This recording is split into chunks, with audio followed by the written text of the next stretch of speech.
of January 12th special board meeting. Merry Christmas. Second. Motion and a second. Discussion. All those in favor? Aye. Any opposed? All right. Approval of January bills totaling $1,455,724.17. Scary. Need a motion. Motion.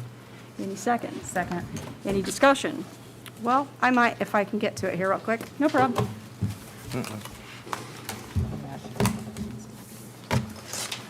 Sorry. No, it's okay. A lot of papers. I hadn't separated out yet. Okay. Someone has to do. The Chromebooks that we have to, and I'm going to apologize. I have not had time until today to do this stuff. So the Chromebooks that we buy for Great Circle, is that something that that's a must for us to do? Mm-hmm. Okay. And that's a must because we bought them for the rest of our kids? It's a must because it's your title funds. Okay, that's what I needed to know. Let me make sure I didn't write anything else on here. That's also why yours were ordered separate correctly as well, if I remember. Yours were ordered separate from the district ones as well, Okay. because they're use of title funds. It's hard, I don't know the account number, so it's hard for me to tag it to something. And then, okay, so if it's a Great Circle, it's under that special fund code. Okay. All right, I'm good here. Okay. Call question? All those in favor? Aye. Any opposed? All right. I'm abstaining from that vote as well.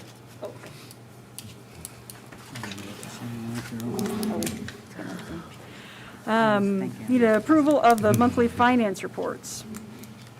Any motion? Was that Matt? Okay. Do I have a second? Second. Have a second. Any discussion? All those in favor? Aye. Any opposed? Okay. Federal programs review. It should have been in your board packet.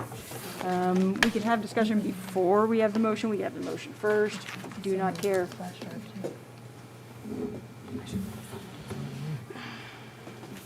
I move to accept the reports. Do we have a second? Second. Any further discussion? All those in favor? Aye. Any opposed? Moving right along. I know, I'm here to move this through. Health Services Program Review, need a motion. Or discussion, either way.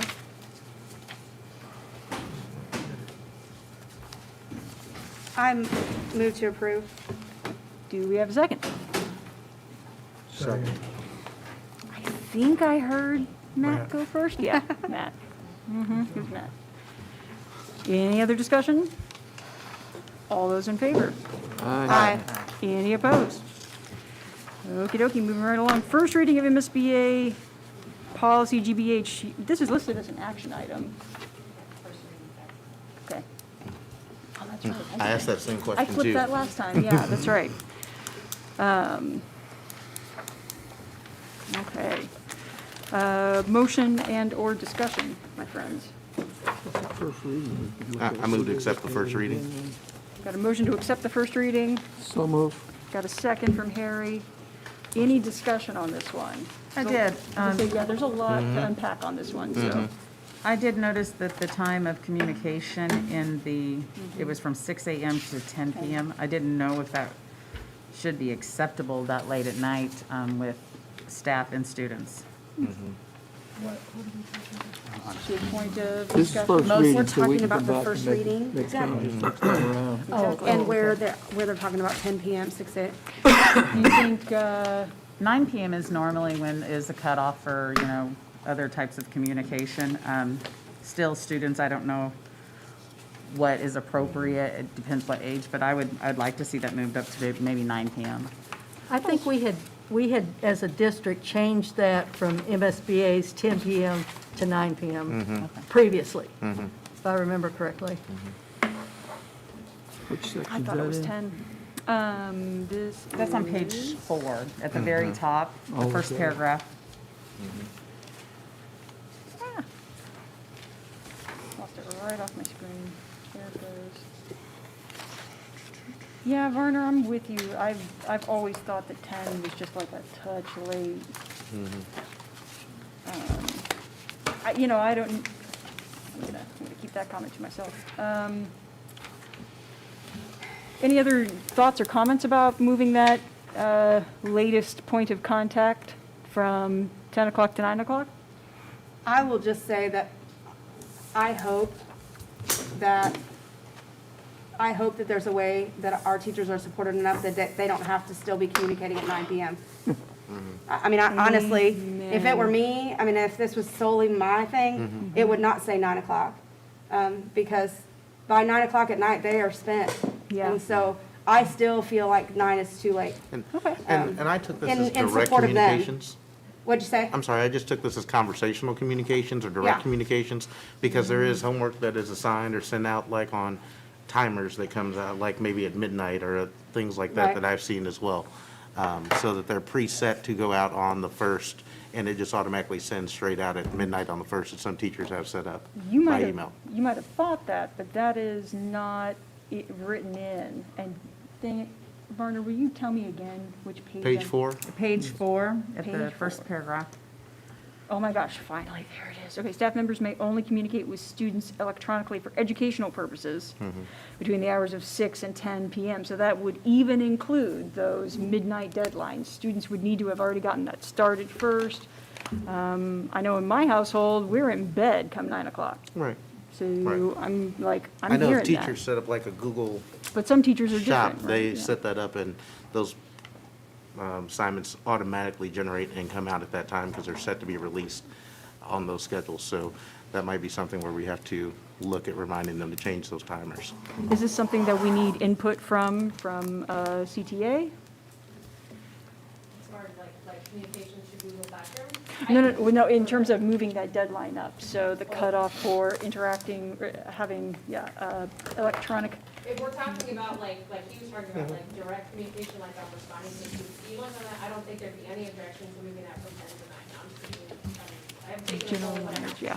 As far as like, if by chance I have something set in my classroom and that comes out at midnight, I didn't realize it, now I'm in violation of policy, yeah, that's a little worse. Oh, yeah, I don't think that's it. That's what I was trying to talk That's about. what Brian's talking about. Yes, that's Oh. what And I I was get trying to it, explain. I get it, that you guys set things up, but then the families in the community don't know that they've set it up, and they think that Mrs. Koslos is courageous and working at midnight and excited about midnight hours, and doesn't realize that that was automatically set up, and now their kid, unfortunately in this day, our kids are living with their devices, and now mom's device is going off at midnight, dad's device is going off at midnight, and so it becomes a concern Yeah, community-wide. totally. And that could be easily addressed as a communication setting in Google Classroom, that's not a difficult thing to change. That's what I was saying. the setting. Okay. But it's just as far as like making sure that's communicated, so if your Google Classroom goes off, you know, that's a much bigger deal than I'm responding to a student's email. Right, You know what I'm okay. saying? So unless I'm misunderstanding. Yep. No, I So think what I was the one happens to the misunderstanding. Kid that's out on a event or something and plans to do their work at 10 o'clock at night, and they're not gonna have Well, they're access not to gonna it. get a response from a teacher at 10 o'clock at night, and we don't expect that of our employees But they of can any still get district. access to it, can they? And so that Sure, seems they to have be- access 24 hours a day, Harry, the students do, but we would not, as a board, I would think, expect our teachers to be up waiting for Johnny coming home from a basketball game so they can reply to him, that's silly, I said activity, but that's okay. yeah. No, I think maybe Harry and I were just on a different page about Okay. what we're, like, what kinds of electronic communication we're talking about here. So, we're looking at maybe 9, maybe 8 for moving up that electronic communication deadline. I would prefer 9 over 8. For 9 over 8. So we have this as a first reading. Please, if you would, Ms. Cosley, make clear, now is the time for feedback. Between now and February, folks have things that they want to communicate to us Well, strongly. and I feel like, I've heard from administrators, building level administrators, they all have their own goals and things set for their employees, so, they might already have things in set that's working for them, and I don't know why we wouldn't listen to them. They're the leaders, they're the ones that are leading their team and pushing them. I mean, I would think that they probably already have this under wrap and probably could give us some advice if we're wrong here. I would only see that it would be more necessary to have a later time at high school level than any other level. But definitely the feedback to set that would be great. Sure, yeah. Contact your friendly local school board member if you have some feedback on that one. So we've got the motion to accept the first reading. I think we had a second, yeah? Any further discussion? Call question? Okay, all those in favor? Aye. Any opposed? And now we need to adopt the regular agenda. To my knowledge, it is as presented with no changes. Make a motion. Got a motion? Do we have a second? Second. A second. Any additional discussion? All those in favor? Aye. Any opposed? All right, let's move right along. Oops, sorry for tapping the microphone for those of you at home. I'll keep my pen to myself. Okay. We're going to start with reports. Assistant Superintendent report. Terry Lawrence. Just a couple things this evening, and a couple of updates. The sod on the field is purchased and secured and ready. They're ready to begin. They're looking for the right window here to get started on that, along with that irrigation system we talked about. Again, the sod project was $74,123 that music insurance is covering, and the irrigation system that we agreed to put in was $26,500 that we're covering. The fiber project that was secured, it should be beginning in the next couple of weeks. They were about, well, what are we now, 25th? Just before, a week or so before Christmas, they had some trouble getting something lined out with the fiber, but we should start seeing the fiber start arriving on the high school parking lot soon, and you'll see it start being plowed in shortly after that. So I'm expecting within the next couple of weeks to have that project start getting underway.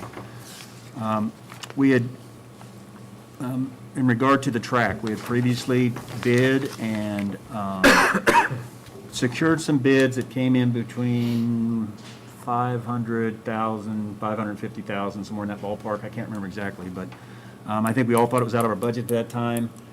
Doing some talking with, and that was a complete track rebuild, which was basically taking the track completely up, grinding it completely off, and starting back over with the new track.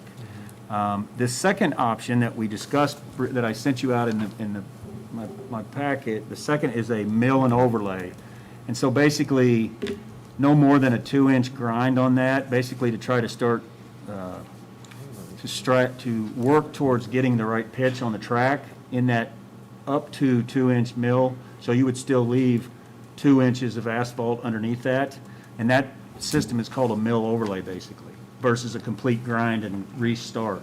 Where we were at 550, maybe 600 on another one, we're probably looking at half of that for something like this mill overlay. It's the middle ground, I guess you'd say. It's the middle price and the middle price and the middle ground. We would go a long way in getting on the pitch angle put back correctly, get back on our track.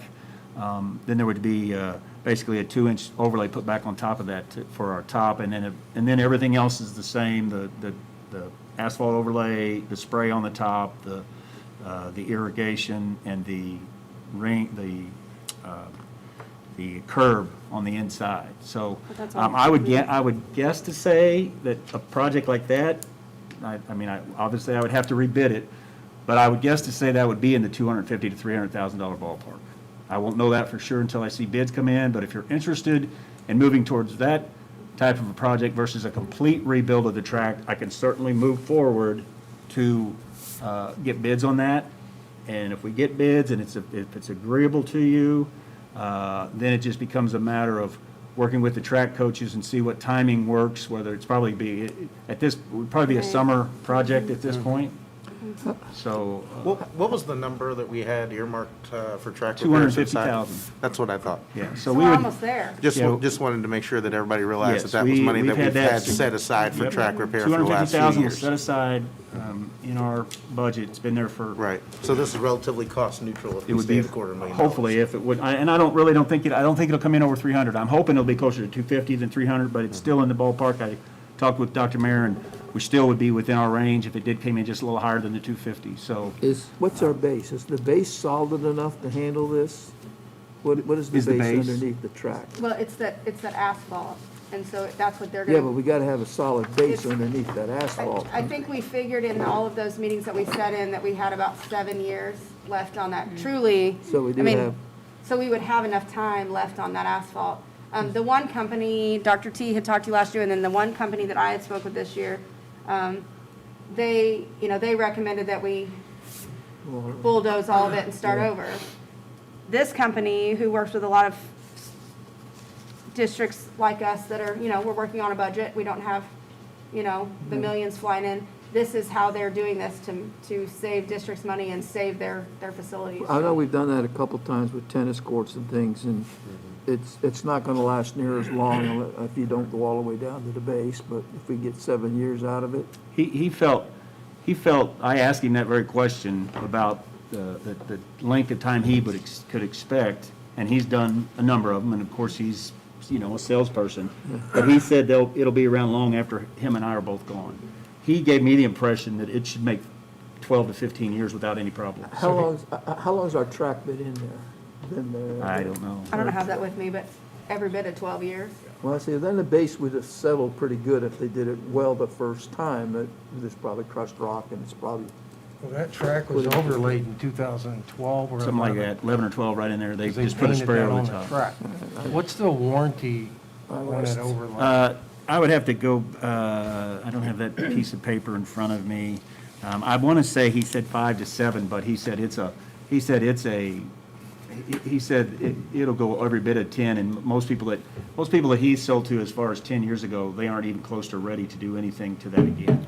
I think you're right, Harry. I think the track's been in play long enough. There's enough settling going on that with a minor grind and a reconstitute and the that other thing is, see, overlay. that was not fill up there on top anyway. They were on pretty solid ground. They had to when pack it did in. We did experience in the life of that a little bit of settling that we've gotten away with, but I would anticipate that in this amount of time, we would have to have settled out what we're gonna settle out. So this would just be a resurface, sort of a facelift to get us a flat surface, and he really made it sound like it would last much more than 15 years, but that's a salesperson talking We to need you. it, we got the money. So can we recommend then that we get bids and? As long as, if that's what you want me to do, how do I'll we do start that working as on the far as bid board is process. concerned? I mean, just general I contingencies. don't need an Is there anyone- action, I just want to make sure no one has any, you're not bound by anything.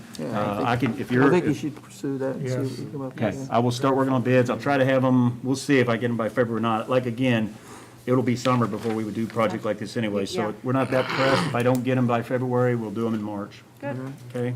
Let's see, and I talked about the fiber, and, out here, we have one payment left. I've got less than one handful now of problems that they have to get fixed before, I shouldn't say problems. They're not really problems, they're just things that I want fixed before we make the final payment. So they have been very attentive in the last couple of weeks because they know their last payment's coming too, and they've been very responsive. But like I said, it's just 4 or 5 things, and we'll have it settled probably within the next, well, I'm not going to say that because I said before Christmas we were going to be done. So it just keeps, the gift that keeps on giving. But it's getting close. I noticed there was a expansion joint that joins this new kitchen to the old, and it came in today, so they'll install it this week. We got a little bit of a electrical issue in one place that needs a new outlet put in, a little bit of paint touch-up. So those kind of things that we're down to the last straws, and once we get that signed off, February, I plan to be able to tell you that the building is complete and the final payment's been made. Yay. That is my expectation. Good job. And that's, unless you have any questions, that's all I have at this point. Thank you. Okay, moving on to the superintendent report. Pass those down. Here.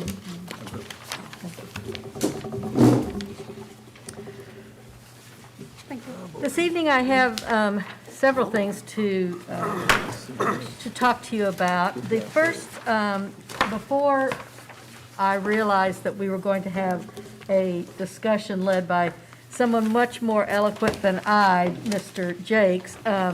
I have made this slide about the returning to learning plan, so it's just the things that was going to mention. They will be mentioned later, I'm sure, so I think I'm going to go through this rather quickly. The administrative procedure that is called the Returning to Learning Plan was never voted on by the board into policy, so it wasn't a voting issue as to how it was changed or not. I think you remember that the board had requested of me that if there were changes to be made to the Returning to Learning Plan, that I let them know, and then they had a 24-hour period to respond back and let me know what they thought. If I didn't hear from them, we went ahead with that change. So when we did talk about the in-seat, I did talk to the board members about their preferences. I do this for all issues, most of them that are controversial for sure, but I did talk to them. I didn't get solid approval or solid disapproval for some people. It was not a unanimous opinion across the board, but it was something that I felt that the administrators, with the administrative procedure in line, that we could support that. I am recommending to keep in place, and this is a recommendation just from me, is the COVID dashboard. I have asked Mr.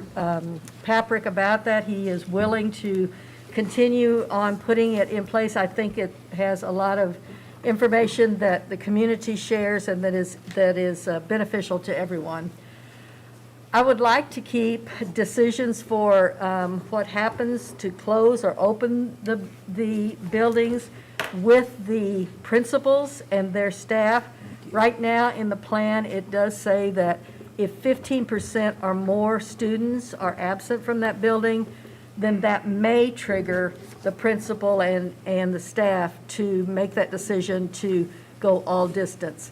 It may not, but it might. And then the 10% faculty in each building may trigger that decision from the principals, and it will be dependent on many things. But I would like to keep those percentages just as baselines where we could make that decision. Once again, parents do have the choice of virtual education, whether it be from our Excelis program or from one of the MOCAP programs. So that is in place and has been popular amongst a number of students. My plans that I had talked to Mr. Paprick about, and I believe that he had talked to the CTA, was to purchase KN95 masks. We do have 100 on, Troy has them if you have people who need them. We do have 100 at the distribution center. I've asked him to order another 300. That will be one for every faculty member and some for students if they so desire. Then I want to ask for instruction or a repeat of instruction of proper mask usage for students. As the weather gets warmer and warmer and they start wanting to go outside and mask isn't the source of warmth that it is right now, I think it may even become more difficult. But I'd like to ask our principals to ask the teachers if they would review that with their students also. I think it's going to be important that employees agree to and sign a document saying that they will practice proper mask wearing. That is the expectation in all our buildings. We do have a mask mandate, and it has been directed by the administration. So I'm very concerned that I've heard from a couple people that this isn't being followed completely across the district, and so I want to make sure that everyone understands this expectation. We are working with the Saline County Health Department on the upcoming vaccines and the plans and what we need to put in place for our employees to receive the vaccines. They have asked if they could use our buildings, and of course I said yes. That's all I've heard from them so far. I do know that Tier 2 has been opened up, and the teachers, I believe, are in Tier 3.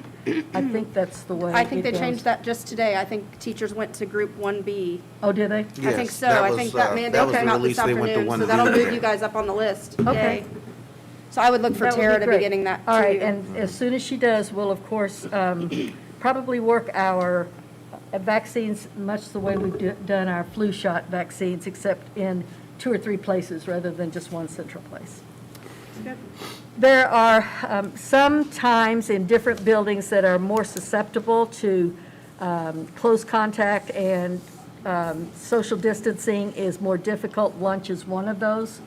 So I would like for the buildings to review those and to see if there is any way that we can improve those, or what they need, or if they need something from the central office, but just review those procedures and expectations.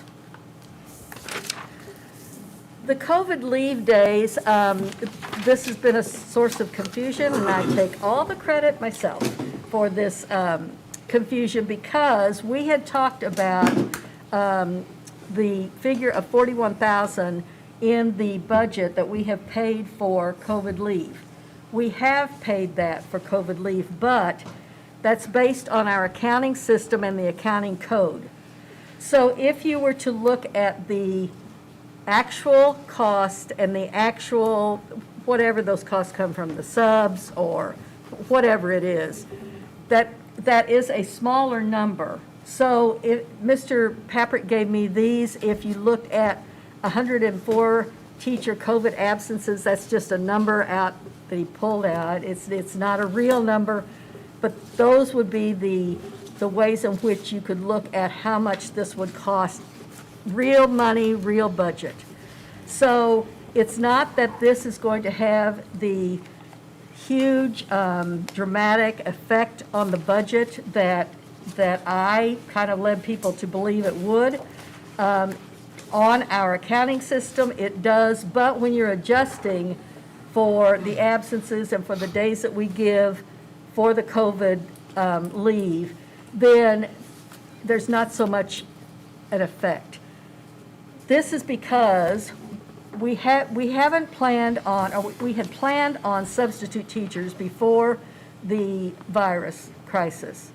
We don't have as many subs now for many reasons, but there also aren't as many absences taken this year because we've been out of school some, and there's just been times when teachers can work from home, and therefore they don't have to take the absences as we did last year. So our absences are cut down significantly.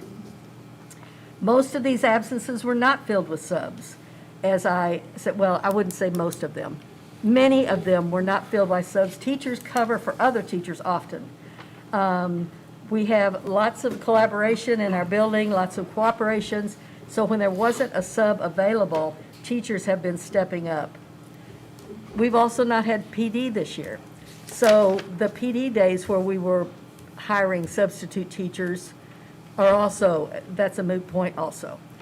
So as it comes down to it then, the leave days for our COVID, like we talked about before, and the resolution that you looked at that would grant 10 more sick days, what it actually does is grant all of our employees 10 additional days that they may use for COVID issues. If they don't have to use their regular sick days, then there will be more of those days left over that eventually down the line, we will pay our employees when they retire from here. We will pay for those sick days, but we only pay $20 a day for sick days. So it's not as drastic an effect on the budget as it could have been. And I did tell you that none of the superintendents that I surveyed had made amendments to the budget, at least not yet. So our numbers seem to be looking like they're starting to come down, hopefully. So right now, I'm not worried about a big negative impact on our budget for COVID leave days.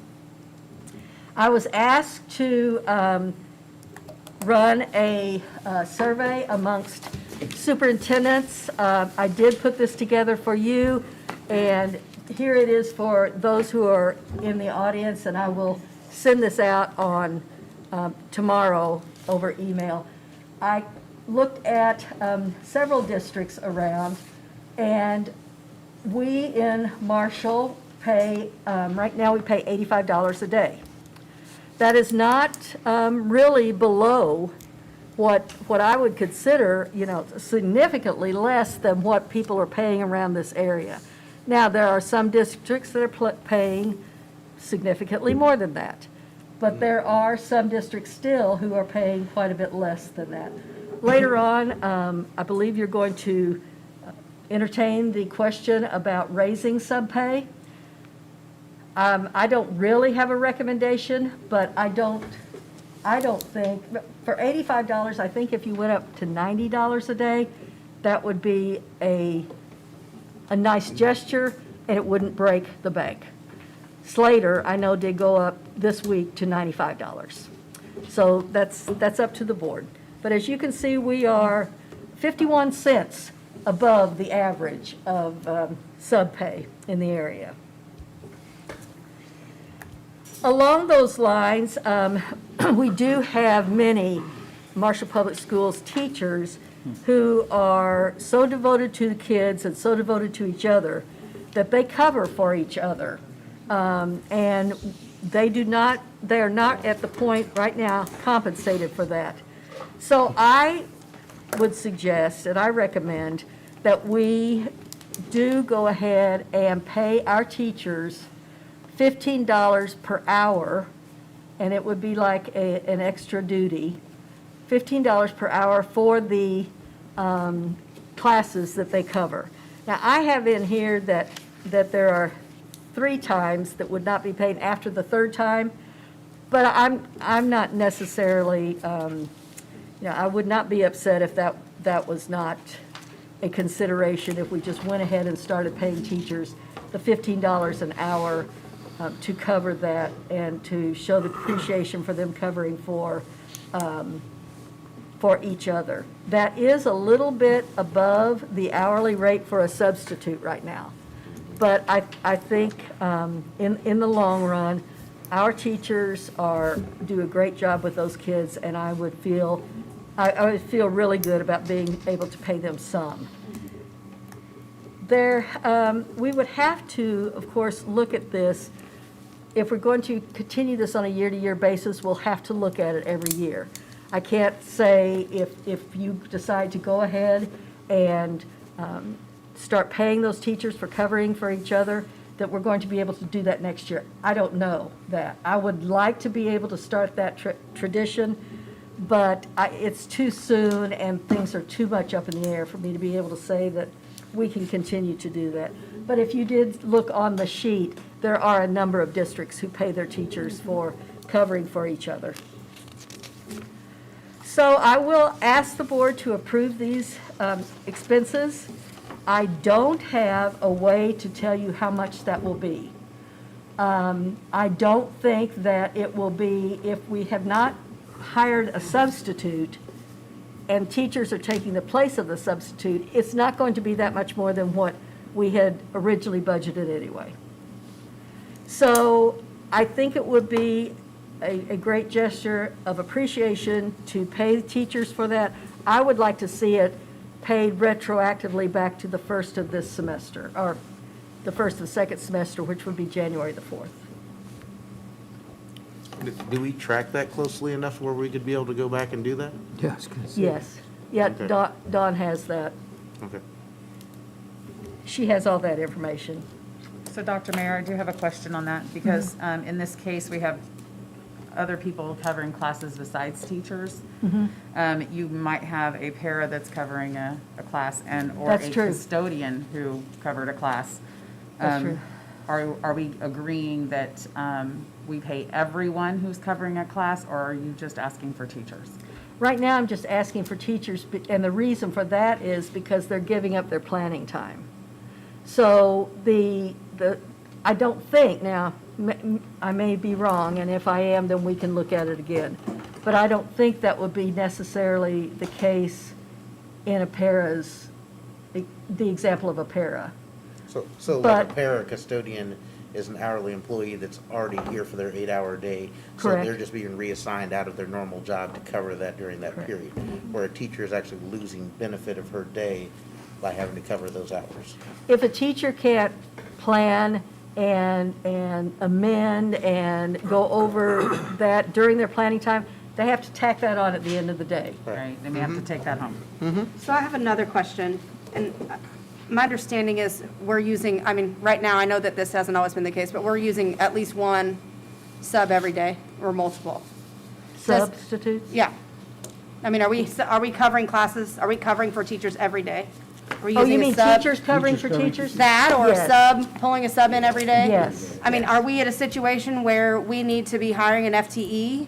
So we have a sub here every day, at least one? I mean, that gets us started. We always have somebody here to, We have talked about that in the administrative team, and as you see, Malta Ben has 2 full-time subs. see that. And Okay. they float wherever they're Yeah. needed. I can't imagine that those people would not be needed every day. I mean, that was my thinking. If we're really short and we really are calling somebody in every day, maybe a All of our- full-time FTE is, Our full sub list is being exhausted every day, yeah, so they are being brought in every day. Yeah. And then our overflow is being covered by teachers, so. Yeah, in a normal year, that is certainly something that all schools are starting to look at. And I think when we get back to a normal year, that's something that we should bring up about setting a wage for 1 or 2 employees that we could depend on and say they were here every day. But right now, in this moment, we are exhausting everything, plus we're exhausting our teachers, so. well, my thought would Literally. be then that if you had that FTE, that's somebody that you're enticing with benefits, you have them here, they're in They're your not district, going they're not the stepping in from outside that day. I don't know. It would be beneficial for them, I think, because they get benefits in. Yeah. They get board-paid insurance. That's just, so- I didn't actually see Multibid on here, but when I was looking at this and I don't know what triggered me Is it to. on there? Well, they could do other things. Well, too. I didn't see that Multibid had 2 full-time subs. But It's down at the something, very bottom, it looks like it's kind yeah, of yeah, I see it now. dirty. It just made me think, like, if we had somebody that was just already here, and we know that that's an issue at this point, maybe it's behoove us to try and hire a couple now. I mean, I don't know. I mean, I think it would be a good idea, that for certain, we would use them every day. So, I wish we could, yeah, one for every building right now. They need it. They need it. I mean, what's the good of the budget? I mean, is that better to have somebody here that your admin team knows and can trust, and they've touched them and feel them and mold them the best they can, versus somebody that they call on a random line to say, hey, can you help me today? I don't know. I just think that might be, So yeah, what would the process look like for implementing that as soon as possible? First, it would You'd have to put probably. it out for hire, interview. is that, I mean, is but that good for your first, budget? exactly. First, it would have to be a question of what works for the budget. That truly is just a quick thought, but I just, yeah. We do contract out for our substitute services. Yeah. So I'd have to check, I mean, I don't know if in the contract there's a clause that says you can't do that. I'd have to check on that, but I certainly can check on it and look into it. well, and you might give us an idea of what the, you might give us an idea of what that, if that's good for your budget, or if that makes you more, I mean, I don't know if it makes a difference, but, I would say, of course, you're going to pay for benefits, et cetera, so let me yeah. do some figuring. Just a thought. I think we ought to pursue that. Yeah, and I got to say, kudos to Ellen for bringing this to my attention. I'm the one who then forwarded this point of conversation on to the superintendent, so thanks for getting the ball rolling This on was it. brought to my attention. so Well, kudos to that I didn't think person. about I wouldn't know, I would not Yeah, have known. That's so. how we get good That's how business done. communication. That's right.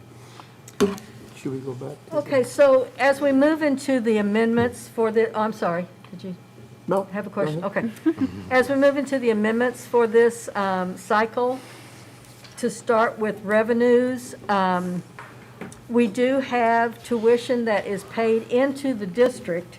We have more students that are paying into the district for tuition than we have had in the past. Some of these students are Great Circle students. Some of them are students who have decided rather than moving somewhere else, they want to stay here. But I would like to amend the budget to cover that tuition. And of course, the CARES Act money that we didn't know we were going to get, we didn't know that we would even need this time last year when we were making the budget. I had originally budgeted for $27,767. We received $662,286, which was spent mostly on technology, laptops, et cetera. So I would like to amend our revenues to those amounts.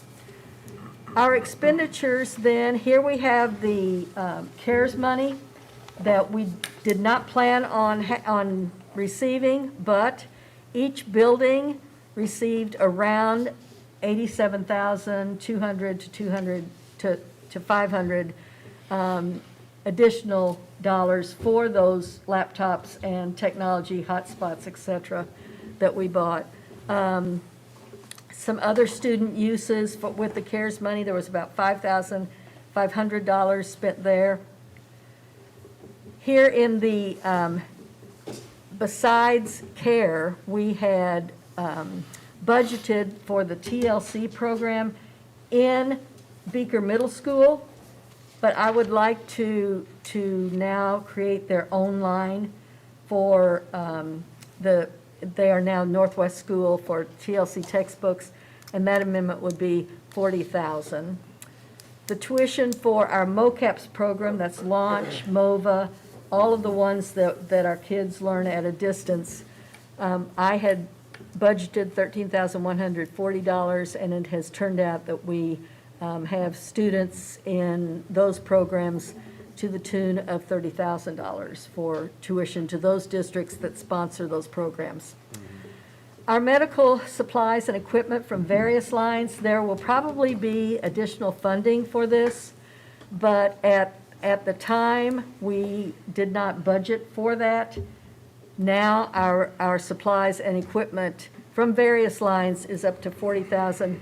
I would like to say I'm certain there will be funding for that, but nevertheless, that was supplies and equipment that we did need. Nurse supplies, I had budgeted about $8,000. We're moving up to $25,000. This is covered by CARES money. And also our tech department supplies, various things that's covered by the technology portion of CARES. There was zero budgeted, $46,315 has been spent. And as you can see down at the bottom, it says that $601,606 of the $662,286 of the CARES funding has been spent. There are more expenses that are expected to be paid from this, mainly for maintenance, cleaning, disinfecting, et cetera, and transportation. So the bottom line is then that we have right now received more revenues than we have spent. I don't think that will continue, that we have more money coming in than we do have going out. But right now, the difference is $89,761 It's awesome. to the good. Yep. Government did good. Are there questions? Basically, what you're doing is just distributing the CARES money throughout our budget so that we can account for it. Right, right. Gee, I follow. It will be audited and et cetera later on. So I'm trying to, as we go through, keep up. Yep. Makes sense to me. Thank you. Thank you. Pausing for any other questions? That's not an action item. No. Nope, we're just in reports. We're gonna move on to item C in reports. Additional program reports. Anybody have any comments, questions, remarks? Anybody being us, board members? I'm pausing. In just a second. On the item C reports, Yeah. I just encourage people to, Jim put together a rather long, lengthy report on grades for the semester. It's an interesting read. It also is a little bit of an eye-opener for how distance learning is really affecting our district overall. Just encourage you to get on and check that out when it gets released tomorrow. It didn't surprise me. Basically, I think our good kids did extremely well, and we knew the bottom. You sure can't teach kids. All of our just- kids are good, Harry. Huh? All of our kids are good. Well, you can't teach somebody who sits there and works on their video games all day and says, you know, I'd rather be doing that. I really think that's where a lot of the inflation of the grades on the bottom is concerned. Teachers could not reach out and grab a hold of them and say, well, we need to get you straightened out here. And I don't want to necessarily say that. There's also just kids that we just aren't getting right now. There's Yeah. Wi-Fi problems. There's Yeah. people not at home monitoring what they're doing. You know, I hope you're doing your homework, but I have to go to work myself, you know. I think that, you know, kids being at home, there's just a loss that we have with them, a connection loss that we have with them. And, you know, there's a difference when actually we're in the classroom than actually on the street, and when you can actually put eyes on people. So it really showed in that report, even at the high school, which has been on a black schedule all year. Their grades are for their students who are in and out were actually even higher than some that were there 4 or 5 days a week all year. So, some I mean, just excelled. looking at those comparisons of what's going on, it showed quite a bit for actually being in seat in building.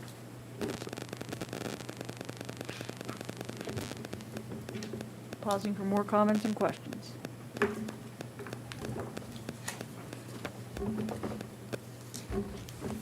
Okey-dokey. Was anyone else going to be using the projector? Going once, going twice. Okay. So we've also got principals' reports. Those are all C. Do we have a working mic for these ladies? But not loud enough for the people at home to hear you. First of all, we do want to thank you for inviting us to present tonight. It'll be very short and sweet, I think, for the most part. We're here to talk about the upper elementary that will include Southeast Eastwood Invention School, where we house second, third, and fourth graders. What we want to focus on very quickly is just a shout out to our teachers and all of our classified staff, because this is a huge joint effort. When Christmas rolled around, we were at distance learning, and we have small children, and the whole effect of Christmas and the holidays and everything else was lost because we weren't together, and that was very, very hard on all of us. So what we want to talk about very quickly is what our teachers actually and our other staff members did to make sure that that connection was still there.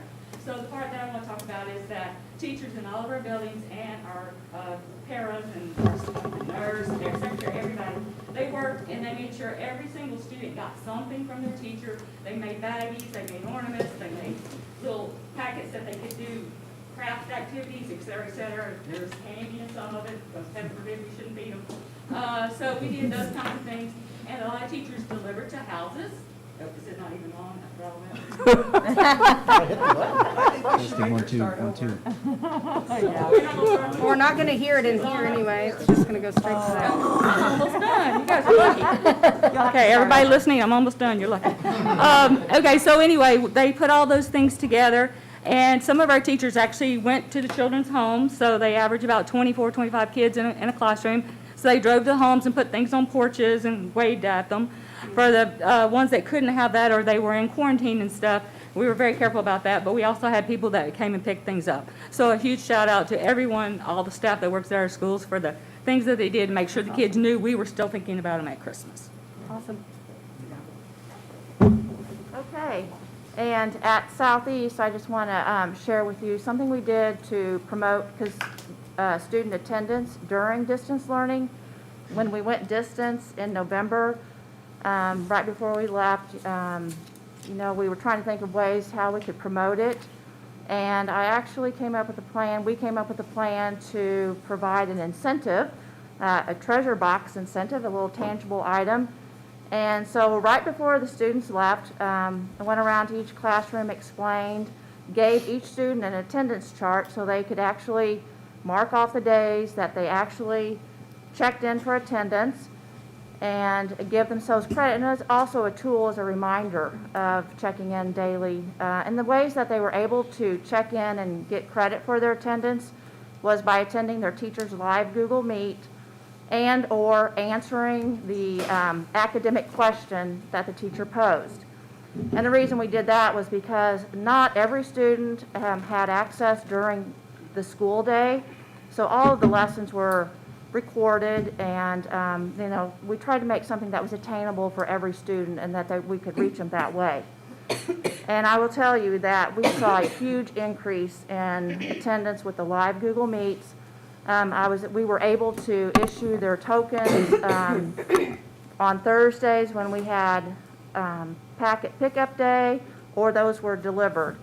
And so it really did have a huge impact, just a small little thing.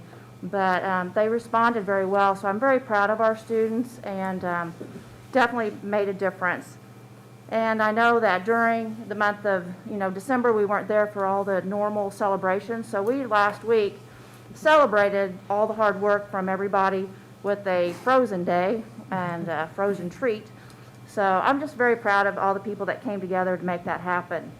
I would have to extend a huge thanks to our transportation department for delivering those packets, buddy packets, the treats, etc., as well as our paraprofessionals who helped prepare packets, get on the bus with the drivers and deliver those. I mean, it's been a challenge, and it's also been a huge learning opportunity. And it's been an opportunity for us all to work together and learn together. So I'm very proud of all the people that I work with and am able to serve.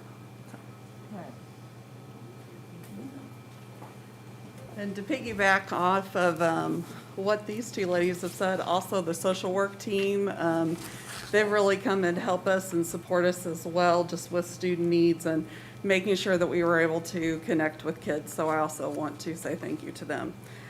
Just for some specific examples of some things that happened in the classroom, and it was so fun. We were able to observe this virtually. Just talk to students about some things that happened, and visiting with teachers. We had some fun virtual gingerbread houses, some digital escape rooms, some holiday winter read-alouds, where teachers actually dressed in costume and read the traditional either winter or holiday stories. It was really fun to see the teachers walking around in, full gear head to toe. That was super fun, so I hope the kids really enjoyed that. We had some selfish elves going on where kids had to go around and solve different math problems to figure out who the selfish or sneaky elf was. Our special teachers had virtual libraries with winter and holiday books for kids to check out. They had a virtual art gallery. While I was observing, it was so fun. Our music teacher had traditional winter or holiday songs that the kids could actually tweak and make their own songs, and then he created a library for all the students to go and listen to all the new songs that were created, so that was really fun. And then also we had some building traditions, and I think Southeast did a skit or a reader's theater. It was the night before Christmas. So we had a lot of engagement, and I think we ended the week right before break on a great note. So that was fun, exciting. Very cool. All right. Kudos to all. Yeah, thanks. Yeah, hearing about the ways that, I know I've said before, I love that idea of having students track their own attendance and really taking ownership of their own engagement in that way. And seeing that happen so young is really exciting. So, yeah, I'm always going to be starry-eyed about that. So, Do the students seem to be adjusting to this virtual learning? I'm hearing all these good things. Is there a trend where they're just kind of getting better at it? You talking about just virtual and all, Yeah. like when we're just, we had great improvement. From what happened last year, our learning curve was huge Yeah. in March of last year, because we were all like, whoa, just like the whole world was.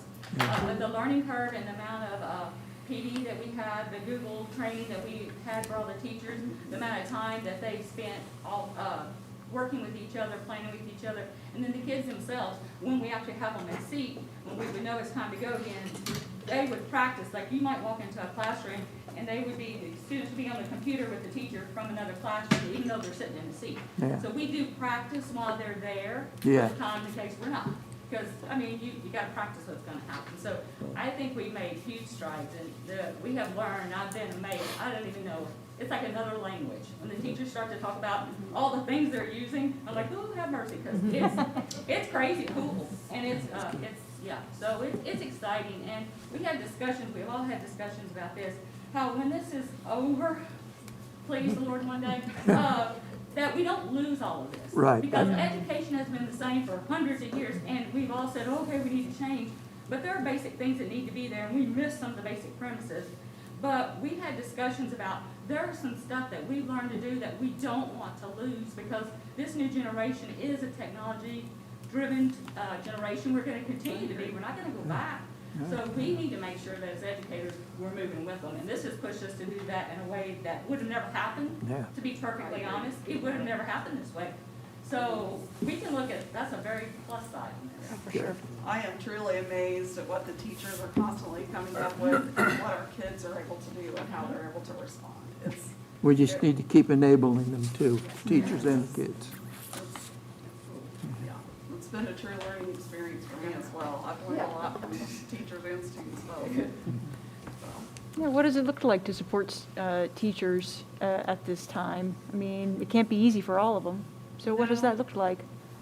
No, I think it starts with a lot of conversation and, how are you doing? What do you need? How can I help you? What do you need? Do you need PD? Do you need, a stand for your iPad? Do you need a microphone?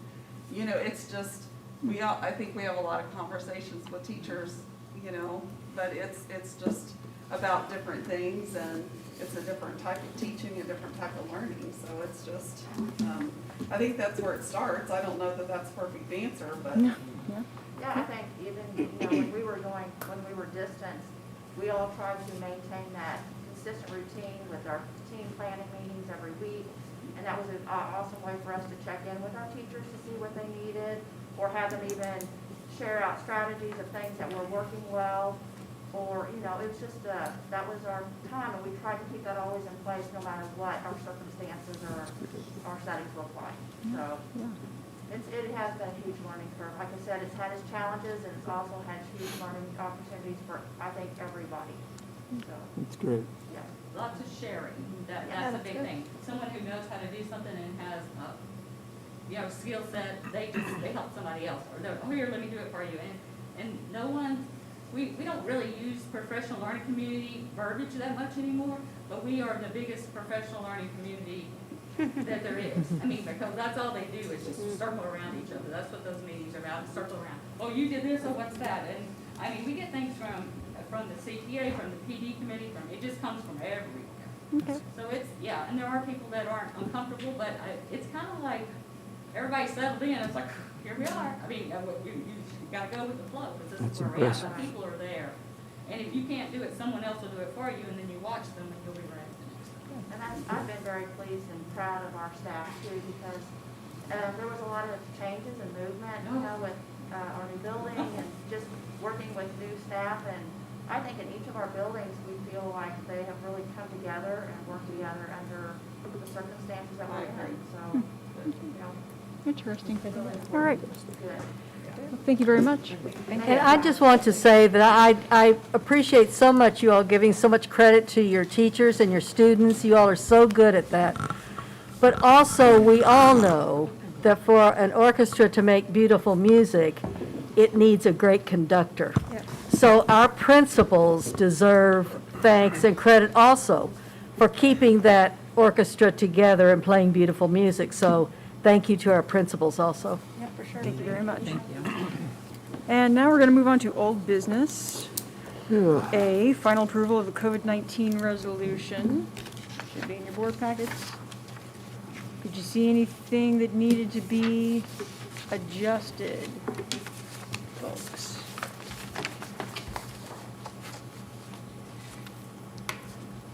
Get all the language changes in it that we wanted.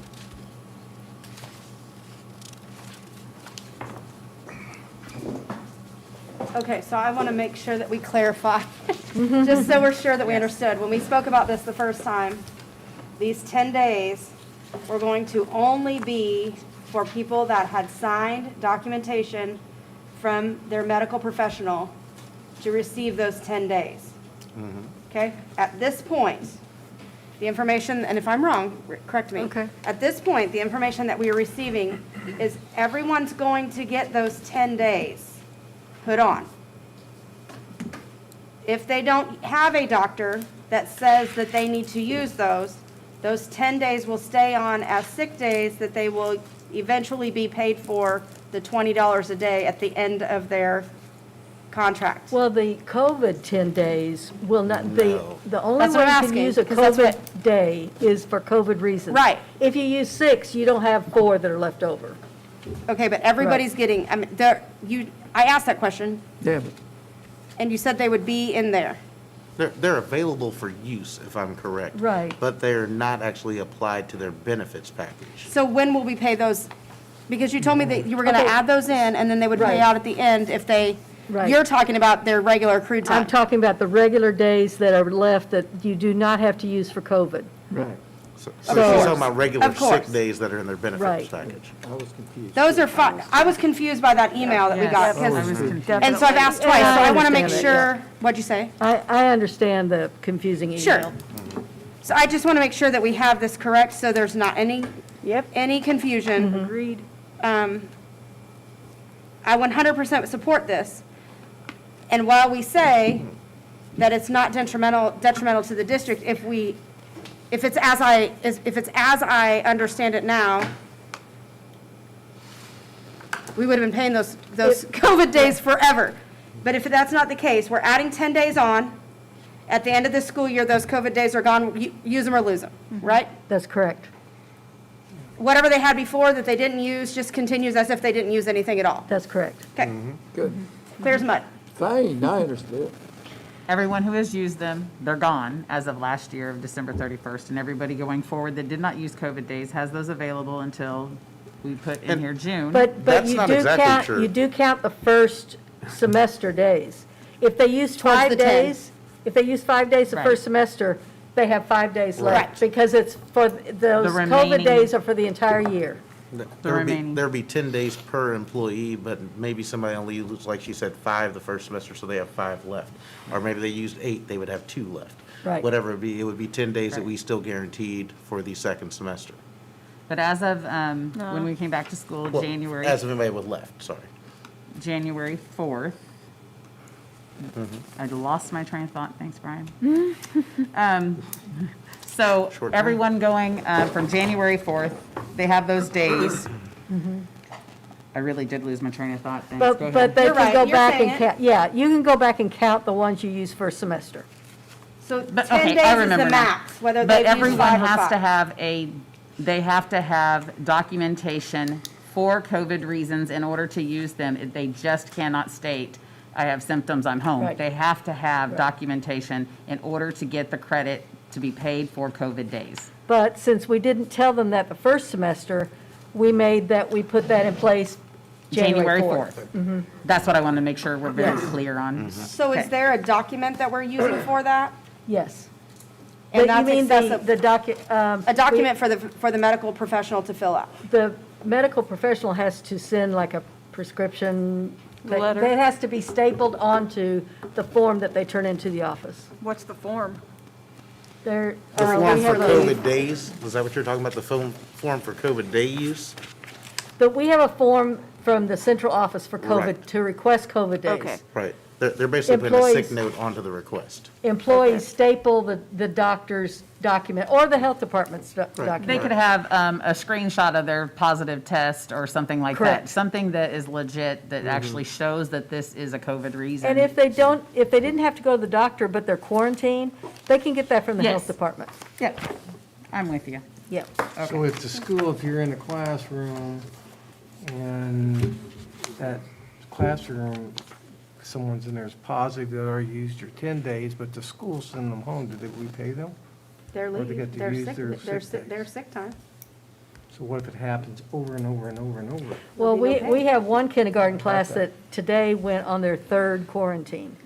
So I So think 14 that, days? I think that is something that maybe we'd have to look at on an individual basis. If we have a teacher whose class goes into quarantine 5 times, do we have the teacher who's used up their COVID days then start using their own sick days? Well, they possibly be out of their own sick days, so. So that's something is that we're gonna going to be have the to, gray I think we area. need to look at that on an individual as-needed basis. It might not be if we use the governor's guidelines. And if we have our mask quarantine. on, wearing them properly, and those type mean, of things, that if truly- we're following those rules, then Right. So Ellen, Then you didn't you say shouldn't need last meeting quarantine. that possibility they could do unemployment? I've looked that up, and I may have misspoke only because they're under contract, but it's certainly something with the federal incentive that they could apply for if they're without pay. Yes, as long as they have exhausted their pay. I think that's the key word in the federal document now. 3 to 4 times at 14 days. There's not too many people in the district unless they've been there 25 years that have so much time. The thing is So, I don't know that the contract will be as big of in play as the out of days.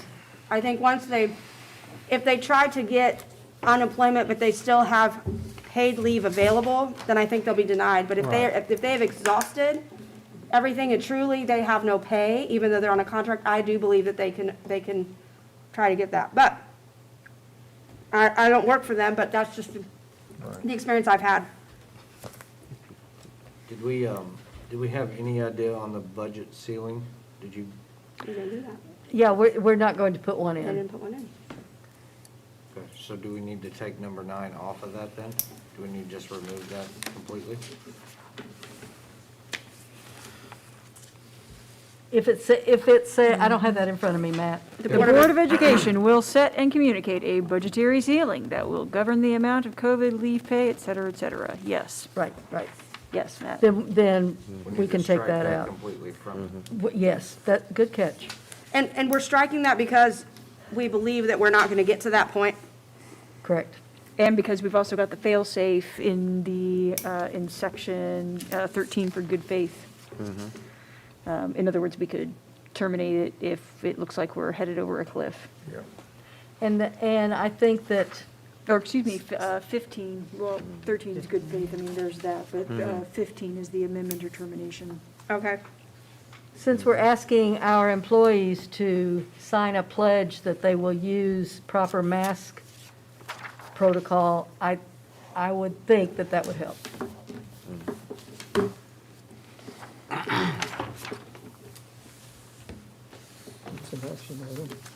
There was one more thing with that gray area about, well, what if somebody's bumped up against their time? Now, see, I seem to recall that last time we decided we were going to use things like, there it is in good faith, superintendent will deny the use of COVID leave, et cetera, et cetera. But that's only in the good faith section, right? Where it has to do with, hey, you guys have to hold up your end of the bargain, we'll hold up ours. What I'm getting at here is there seemed to be a lot of, like, we need this black and white, this is the way it's going to be. I just want to make sure that there's nothing in this then that would prevent a gray area for somebody who needs it in just the kind of situation that Ed is talking about here. So I want to give it one more quick read. Unless anybody can speak to that concern specifically. This is final read, so it's. I'm going to be honest with you, this concerns me, only because I know that we've had employees at this point that have had to be off for quarantine things because they were being a good coworker to their co-teacher, and they sat with them and helped them, and then unknowingly they were a target, or, they were a contact, and they were just trying to be a helper. And so it's easy for us to walk up and say, hey, Matt, let me help you with that phone that you can't figure out, and do it and help them in close contact, being a good helper. And then now all of a sudden we've screwed them over because we've got this good faith in here. I mean, if we're gonna put it in here, which I agree, I don't disagree with it, I just think that we need to make sure that we do a very good job of reading the document and making sure that people and our leaders are comfortable. That's a hard one. Yeah. Will be required. I think that this, since this is not a policy, since it's a resolution, it could, the process to amend it would be easier than if it was a policy. Okay. Because you might, if it was a policy, you might run into people who have violated policy. This is, Okay. and this is a resolution, so I think that Okay. there is some gray area built in. Okay, and then I have one other question. This came originally from the MSBA, correct? Correct. So when the MSBA wrote this, were they under the impression that the district was following the governor's quarantine policy or not? I don't think There was so. no, In fact, I seem they to wrote it under recall, what pretense then? I think that I even came across something that said something about the CDC Okay. in regards to this. Perfect. I would not put my hand on a Bible and swear it, Okay, but there's something floating around back here in my mind. perfect. I'm good with that. Okay. So it looks like we're going to strike point 9, if Definitely. I'm correct? And turn this into a 14-point document? We're gonna strike 9.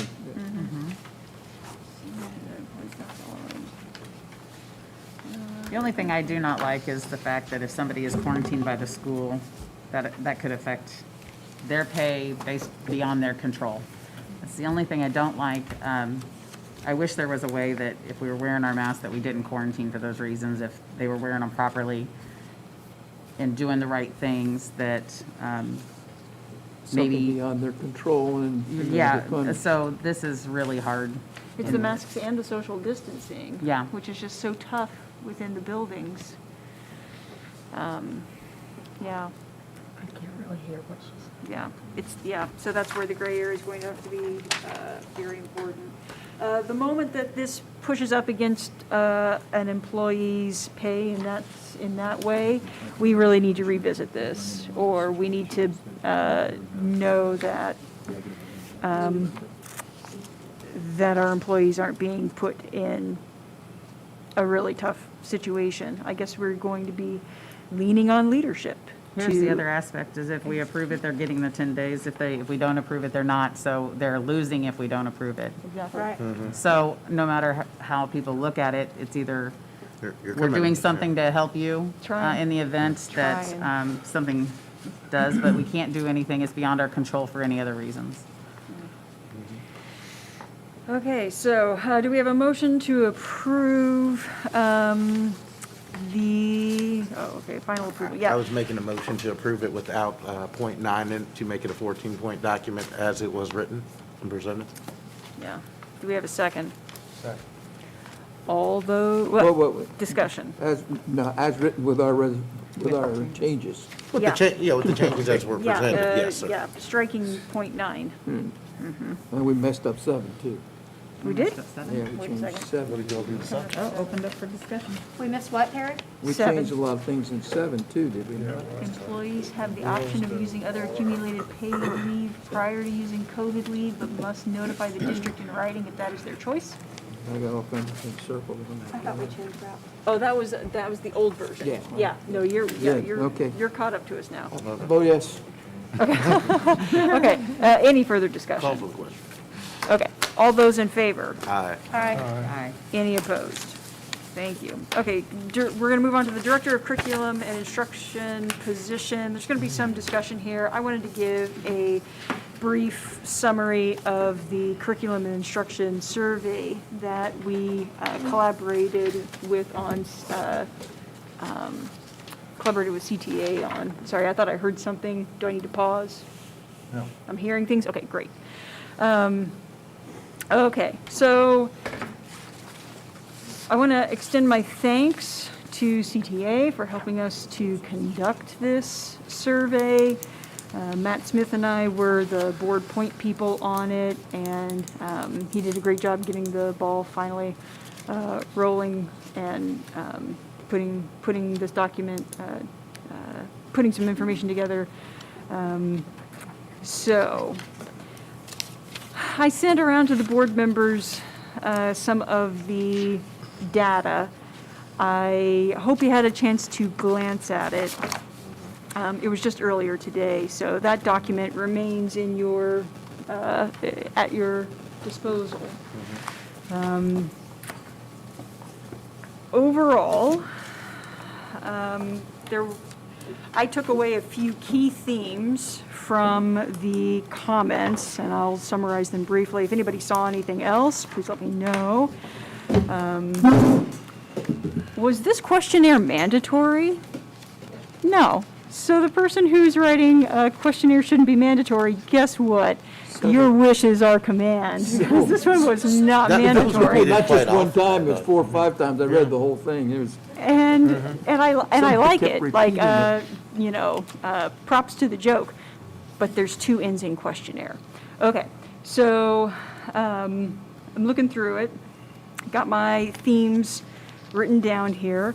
Mostly what I noted, the minor themes were things like, there were a lot of benefits noted, right? Like they liked having more professional development. Most folks, I'm not going to say most, a lot of folks liked having more PD. A lot of folks appreciated that there's a better focus, they feel like, on curriculum and instruction across the district now. There was praise for the support and feedback that folks get. Those are all good things. When it comes to what to do about the position, though, because we are facing a sort of, well, what are we going to do with this question? I saw a few folks mention, okay, well, I'm not really sure. This position does so much and has such a broad focus that I'm not really sure what it does and how it helps us. That's not to say that I haven't seen some ways that it is helpful. It is to say that the focus just seems to be too wide for any one person to get it all done. That was eclipsed the issue of having what I'm calling focus problems. In other words, there's just so much on this one person's plate to get everything done. That was eclipsed by comments about how it would be helpful for this position rather to be perhaps 2 positions. I think one person suggested having something more like at every building, but 2 positions split between, folks would either say elementary and secondary, or PK through 6 and 7 to 12, which makes good sense in terms of certifications and such. That was a common and consistent theme. Anybody else notice anything to contradict that? No, over and over. Over and over. So I really want to kick it over to Ms. Gillespie and ask, I know that I brought this up before, potentially having this be a couple of different positions. And I'm wondering if what I'm reading between the lines here is something that exists elsewhere as sort of like maybe not a directorship, but maybe something else. Have you, is it doable? We're hearing some echoes here that it might be something for us to consider. So. I would like to first say, if you were going to look at 2 positions, I would look at the pre-K 5 and the 6 through 12, because of how standards are written for DESI. Okay. It is a pre-K kind of in their own, K-5 is one spectrum, and then 6, 8, and then 9, 12. And those, when DESI took the Common Core and made our state standards again, I'm sorry, I said those 2 bad words. But they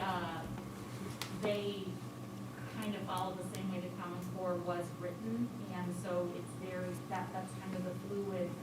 So I would, certification, yes, K6 would make sense, but standards and instruction-wise, it looks very different. In fact, that's been probably one of my big things, is that 5th grade really needs to be in our elementary buildings because of standards. So I know that they're kind of on their own island, living literally in trailers on their own little island at Beaker, although Ms. Brown and Mrs. Chacoli do a great job with the help of Mrs. Gass to lead those 5th grade teachers. As far as the focus of my job, it's different every day, and yes, there is a lot on my plate that I do.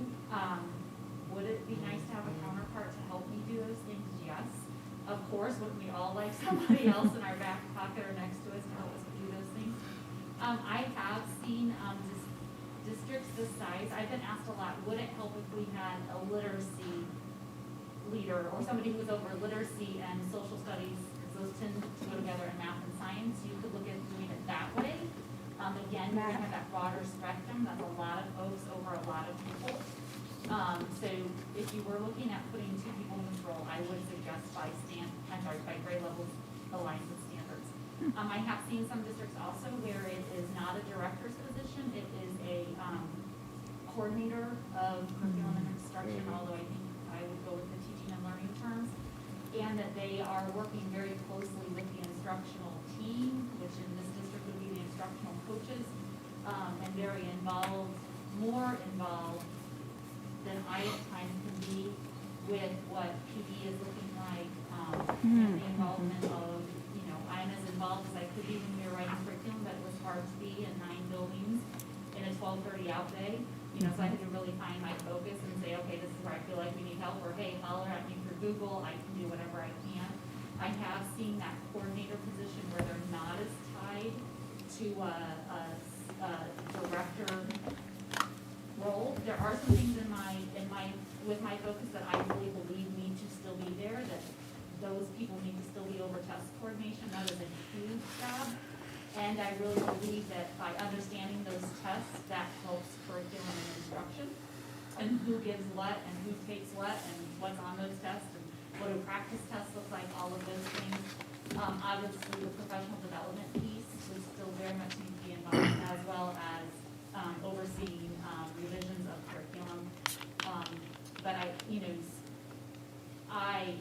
thoroughly enjoy everything I do, and I learn so much. But that is another model I've seen where it is a coordinator's position versus a director's position. And that they would work they would become a bigger team where there's a lot more collaboration, although I have tons of collaboration time with our instructional coaches and our administrative team. But that is another model. I believe a model has also been thrown out to have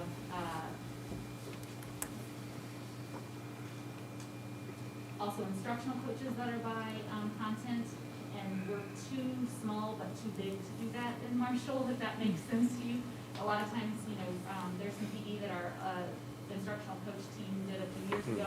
They walked into a room where there was 20 instructional coaches in one district, and they were by content, grade level, all of those things. We're just too big but too small. By too big, you mean the facilities, because we've got so many buildings. Yes, Here. very much so. I would take, Rhett Rook Rhett Ellen now is kind of our science, math kind of guru. For her to touch all 250 teachers and build those relationships would just be too much for her. She was, let's say, the science instructional coach. But I think as far as this position, you could look at it both ways. Working directly in the central office is a great thing, but sometimes I'm pulled away from things I really like. The couple Fridays ago, there was great phonics progression writing. I couldn't be there the whole time because there were other things that I needed to get done. And that was my choice, I guess, to make sure I got those other things done, but I had to get those things done too, so I'm not on the know. By the time I got there, they were speaking their own language, but I didn't have time for them to teach. Well, that's a good point, because there was a common theme. Yeah. And these teachers' comments were enlightening, they were knowledgeable, and they were concerned, and I was really impressed Yes. with what they had to say about the curriculum position. But there was a common theme running through there that the job is too much administrative and not enough curriculum and instruction. And that's coming from the teachers.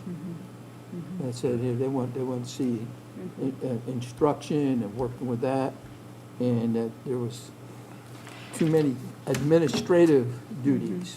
I think. And this back and forth that you're talking about, you had to choose where you would spend your attention because you are but one person, is also, I think, reflected in these comments, because on the one hand, you'd see like 3 or 4 bullet points in a row where they say, oh yeah, I feel like I got a lot of interaction not only with this directorship, but also with the instructional coaches and also with the principal. And then you'd have 3 or 4 bullet points of people saying, I never talked to anybody. Nobody ever gave me feedback. I had one time I had feedback. It was like, eh. And so there's a lot of variation, and that's probably, your explanation here gives me a lot to understand about, like, oh, maybe that's why. Because you're just one person, and you got to hit those high notes. In fact, I was just telling Mrs. Thompson, I want to try to get into everybody's classrooms before the end of the year, because it's my last chance to see them, but I'm trying to respect not being out in classrooms all the time just with the virus. But at the same time, I'm like, wait, I only have a few more months, so I've got to start doing that. It's always been important to me to try to get into classrooms, but guess what? Sometimes the first thing we do is for me to be able to be in there and see teachers knowing what we know. Yeah. So Okay. that is, I probably shouldn't have said that out loud, because now they're going to be looking for me. That's okay. So I'm still committed to the position that we need to listen to what we're hearing and be looking at not just having a directorship, but something else, so maybe like the coordinator positions. I like that idea too. That came like coordinator of instruction and resources or something along those lines. Yep. But I don't know what the next step would be for that, because I think that is not a welcome suggestion or recommendation, despite the fact that it's seems to be pretty well echoed by teachers here. So, this is I what guess, I guess for me, one of the things that I would ask if I had these people that answer these questions in front of me is, when we were running, and everybody wanted to get in and talk to us about what was happening, the CIs and the director of curriculum was something that came up a lot. It seems to be that people, either they didn't or they don't want to understand it. I learned a lot from the principals. I learned a different side of the ICs and what they do from the principals once I sat in this seat. And so I can't help but think, I read in here, you know, people were paid to do this, or before I got here, I was in a different district and we didn't have a curriculum, and now I see a real curriculum. And then you hear, well, we don't really have a curriculum, we just wing it. I mean, it's all over the board. And so, Yeah, for me, agreed. when you start talking about adding a position, I go back to August, when our admin team sat in front of us and they flat out looked at us and said, we don't have enough teachers. We don't have enough people to get the job done. So for me, I don't understand why in the world we would add a spot to this at the top when we've got people that are in the trenches working. We don't have enough of them. So I don't know that I can advocate for two when I we agree. need more down No, here. No, Like, that's not gonna happen. I don't know. I just, Well, that's my and opinion. To be clear, I'm thinking of a coordinator rather than a director. So maybe somebody who takes on like some responsibility sharing, right? And I don't know how might that look at other districts? I mean, if. I mean, I'm just saying, if we need to listen to our admin team, and they told us that we don't have enough. And so, if this model, what we have to do now, continues, that becomes our problem. We've heard it now for 9 months. How do we attack that too with this? Like, how do we make it all cohesive and work together without just changing one and not benefit the rest? We've got to benefit the entire package. I also know that I've heard the admin say that there needs to be somebody in the coordinating, bigger picture idea of curriculum and instruction. And I'm not denying that. I'm just saying, how do we do it all? How do we do it all with our budget? I don't know either, but I don't want to forget that is what they told us. We don't have enough teachers to get this, what you're asking us to do, done. Having met with the instructional coaches, I have changed my attitude towards that a little bit. And right now, I'm thinking that the instructional coaches might be the answer to our curriculum problem and a curriculum solution. It just seems that they're doing it now. And that might be the direction we have to go in and how we can structure it so we can get the bang for our buck, the most money. So like We having- can't hire. Well, Harry, I want to contradict that, because in the survey, it stated that the teachers wrote the curriculum, not our coaches. And that, They help very much the like guiding. yes, so there was a lot of that in here stating that they wrote it, they were part of it. Yeah. And not to say that you weren't a part of it, but sometimes you were busy and they didn't get paid for their extra time. So I'm reading a lot of that, and I'm reading a lot of what the ICs do. They do help some of the newer teachers, but our vets, they used to Well, I'm not have talking- somebody that was a mentor for them, and now our ICs have taken that spot, and we have a lot of money in the districts to win. Maybe those people go back to the classroom. I see So- them coordinating it rather than, yeah. So there's a lot of that in here that I read. And I just want to say, the survey was very informational. It was positive. Right. And they do work. They show us information when you take them and you feed us the information. Because without this, we wouldn't know this. There are some people that opted out of questions. I'm fine with that if you opt out of a question. But I do like the feedback, and it was very positive. I was amazed at Absolutely. how knowledgeable the teachers Oh, were yeah. on curriculum and how it's functioning, how it's working, and how concerned they were that we get it right and move forward. That was really impressive, and that was a line that Right. ran through there all the time, too. Yeah, where There did was we a lot of get that praise in from? there. Yeah, It was Yeah. a good job on it. yeah, where did we get that little lecture about something being a DESI recommendation for 20 years? Oh, yeah. Oh, I appreciate that. We're That along was with it. informational. Yeah, that was good. There's some depth, there's some true depth of knowledge Yeah. Yeah, people knew what they were talking about. in this. Yes, yeah, this was not a matter of, these teachers don't know what they're talking about. Not at all. So, But I wish they had, no, I wish they'd all agreed and made it easier Yeah, for that us didn't happen. to define the position and say, here, this is how it ought to go. Huh? I don't think they want another survey. I think they put some time in on this one. yeah. So, And it was also pretty clear that the singularity, the single directorship isn't serving all of their needs. Now, what the solution that's is the problem. is next, and maybe it looks like having instructional coaches, some of them come up as coordinators rather than, and having others maybe come back down into a teaching role, back into the classroom and sharing a few more responsibilities there. I don't have the answer for that because I don't know, I mean, I can come up with ideas, as Well, a. and something I keep seeing, being reminded of too, is there are so many positive statements about PD on here. Yeah. And so as we look to adjust things, we need to make certain that we maintain that level of PD that we've reached, because we heard the principals talk about it, we've heard teachers talk about it, we're reading it here from teachers and everybody else. I just, that's something that, we can't lose that piece of this spot. Agreed. Agreed. What else? did I say? That was real positive all the way They need it. Yeah, they've driven that hard in here. Yeah, PD, and then that professionalism, that focus on CNI. I mean, I know we may have dropped that PLC focus, Ms. Malcolm, but it's there.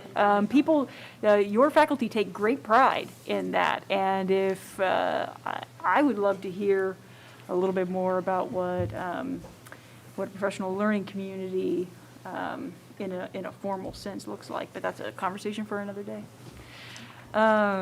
This is not an action item. then. It Nope, this is my presenting this survey information to you, and I believe that the superintendent also wanted us to discuss the position.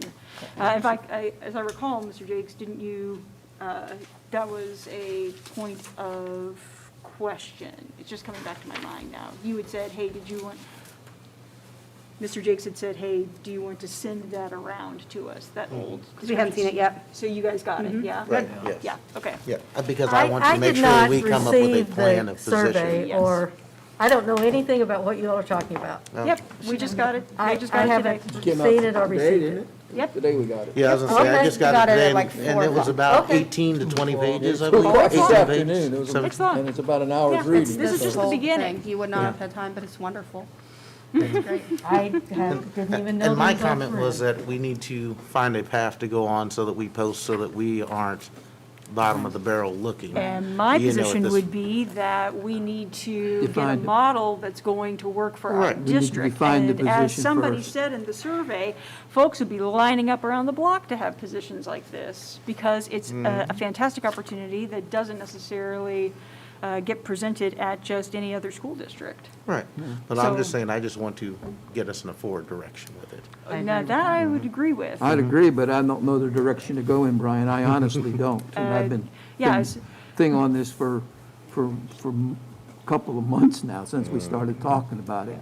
But I don't know the best direction to go in yet. I certainly see support for having something other than what we currently have.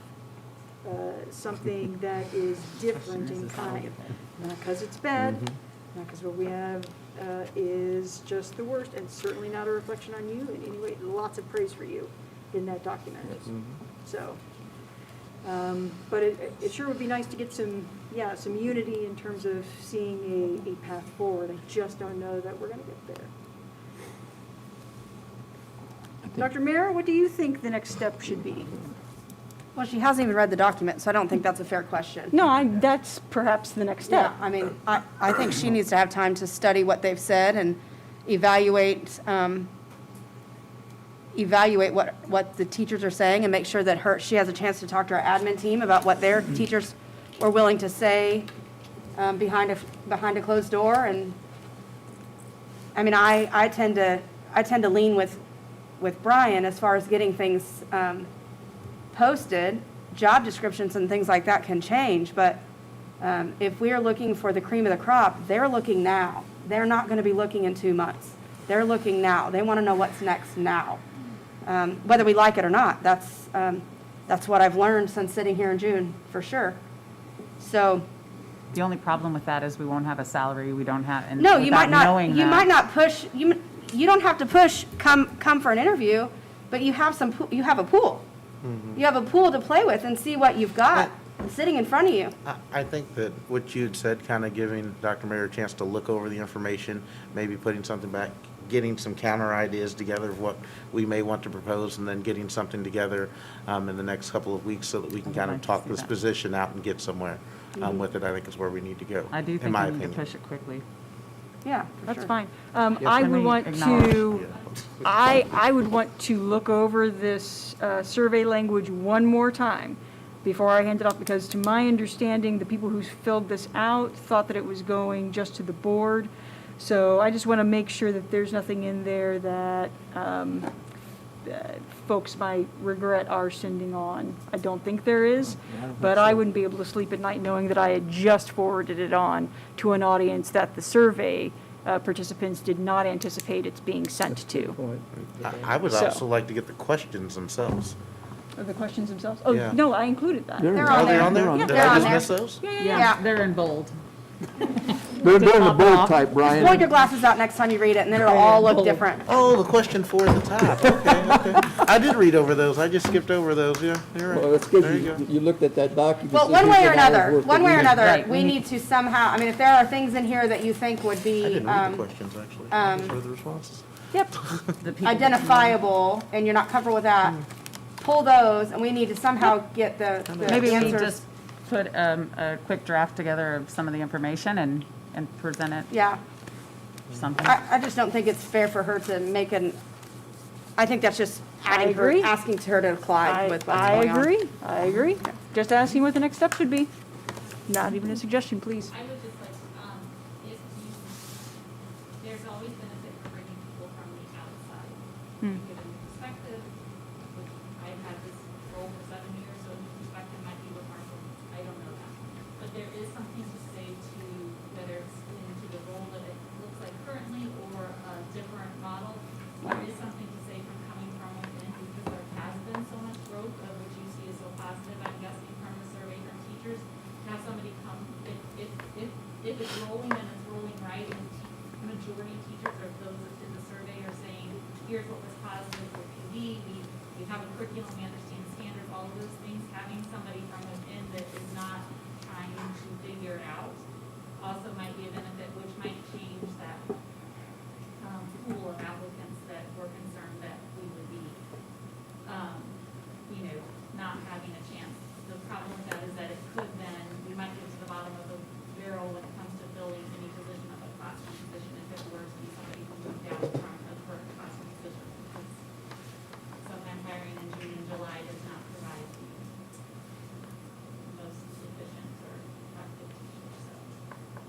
there is I would say that there is a benefit both from out of house and in-house.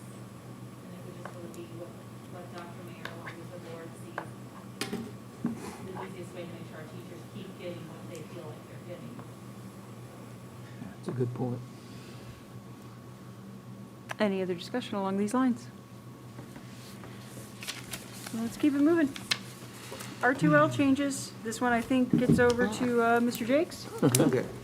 R2L changes, that's been a high point of contingency since we came back in the door, pretty much, and in the community, and of course, over the holidays. So a lot of discussion was had over the plan. We hear all the time we're not following the plan, and kind of as we got down into some things, you know, the groups were all kind of not talking about the same language. When we're saying we're not following the plan, well, everyone agreed that we're actually following the plan. The one thing that we're not looking at, or the one thing that we're talking about, is the table.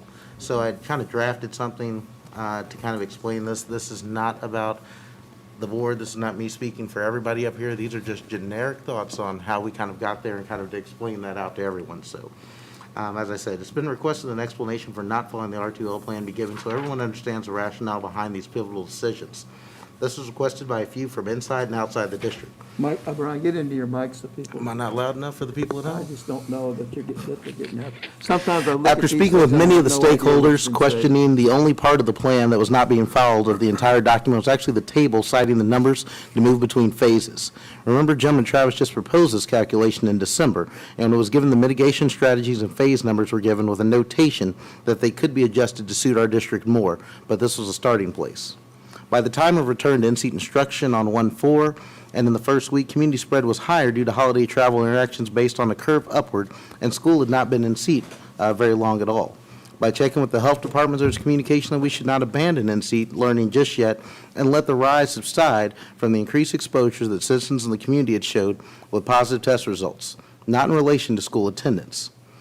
In response, we waited and saw the numbers fall over the next 2 weeks, but still staying above the cited thresholds in the R2L plan. The communication that came from the district last week was that we were sticking with in-seat instruction at this time due to a majority consensus of the board, which was an obligation and right to, which the board has an obligation and right to decide operations of the district. This was done with information from the superintendent also. With that being said, there are many factors that went into the decision for some of all of us, but not of all these are going to be listed, of course, to be considered. We looked at COVID rates on the district. We looked at the successful use of the mitigation strategy that we use. Community input through survey, 61% for and 39% opposed to in-seat instruction, even if there feels there was some flawedness in the way that it was presented. Ability to successfully support students daily in school and personnel. Mental and physical health of students in district that are more stable in seat than distance.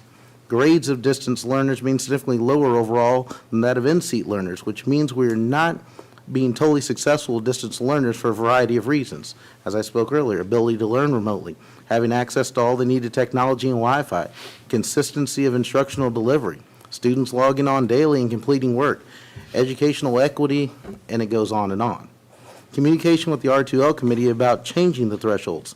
The committee said 50% distance preference, 31% decisions made by building, 13% for doubling and raising the thresholds, and 6% for raising the threshold by 50%. Basically, that went to 50% of remaining with the current thresholds, and another 50% for a variance that would leave decisions by building and taking the table out or raising the thresholds, which would leave us in seat. The fact that we have a strong and thorough plan to account for daily procedures, that we use CDC guidelines of quarantine versus DESI's recommendations, which also increases our quarantines and other things as well, and our other safety procedures and cleaning schedules. The realization that the table hampers us in decision-making, as most all other districts have abandoned a number to denote phases, but they use daily ability for the district to function and deliver education as safely as possible.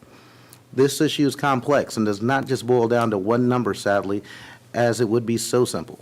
I ask and I'm truly willing, and I want to beg you all to have some grace with each other and cooperation while we're working to focus on safety and education of the students while supporting the staff to do their jobs.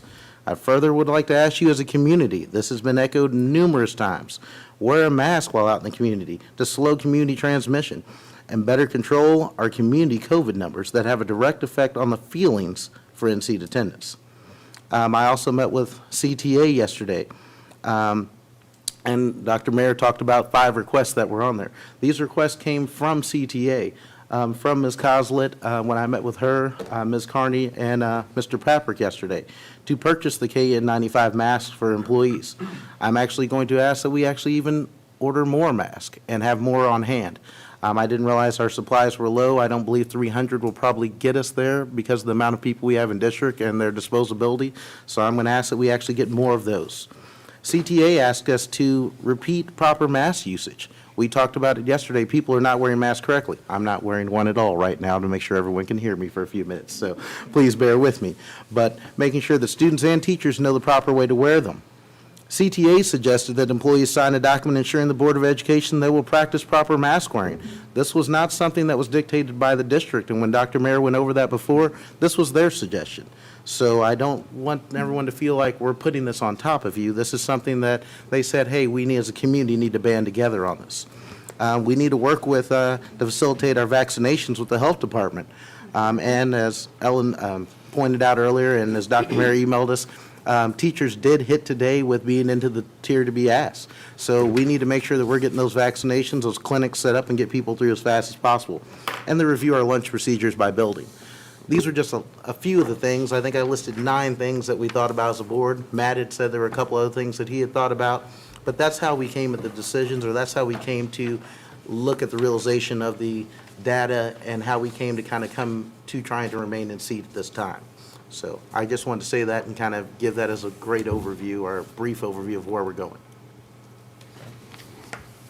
And we will have an R2L meeting next week, because we haven't had one since we've been back. So we will meet and discuss for a few minutes. When is that gonna be, Friday now? Next week? I do not know yet. Usually Wednesdays work pretty well for us. This Wednesday, we had a kind of off schedule because we actually used it for a regular school day instead of a distance day.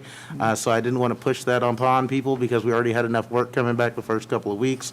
We had met already the first week, so we're just going to kind of meet briefly and see how we feel about a few things and the other things that we can present to the board. But I enjoy working with the CTA. I've been sitting on the committee the entire time, so I just want everybody to kind of see where we were from somebody that's on all sides of it. Thank you. And you're welcome to add anything that you all would I like. was of just going to course. say, I'm going to open up the floor so the other board members can add any clarifying statements, any of their perspectives that they want to. I mean, I was asked for my opinion from the superintendent, and my opinion was if we can stay in school and do it safely, then that's what we need to do.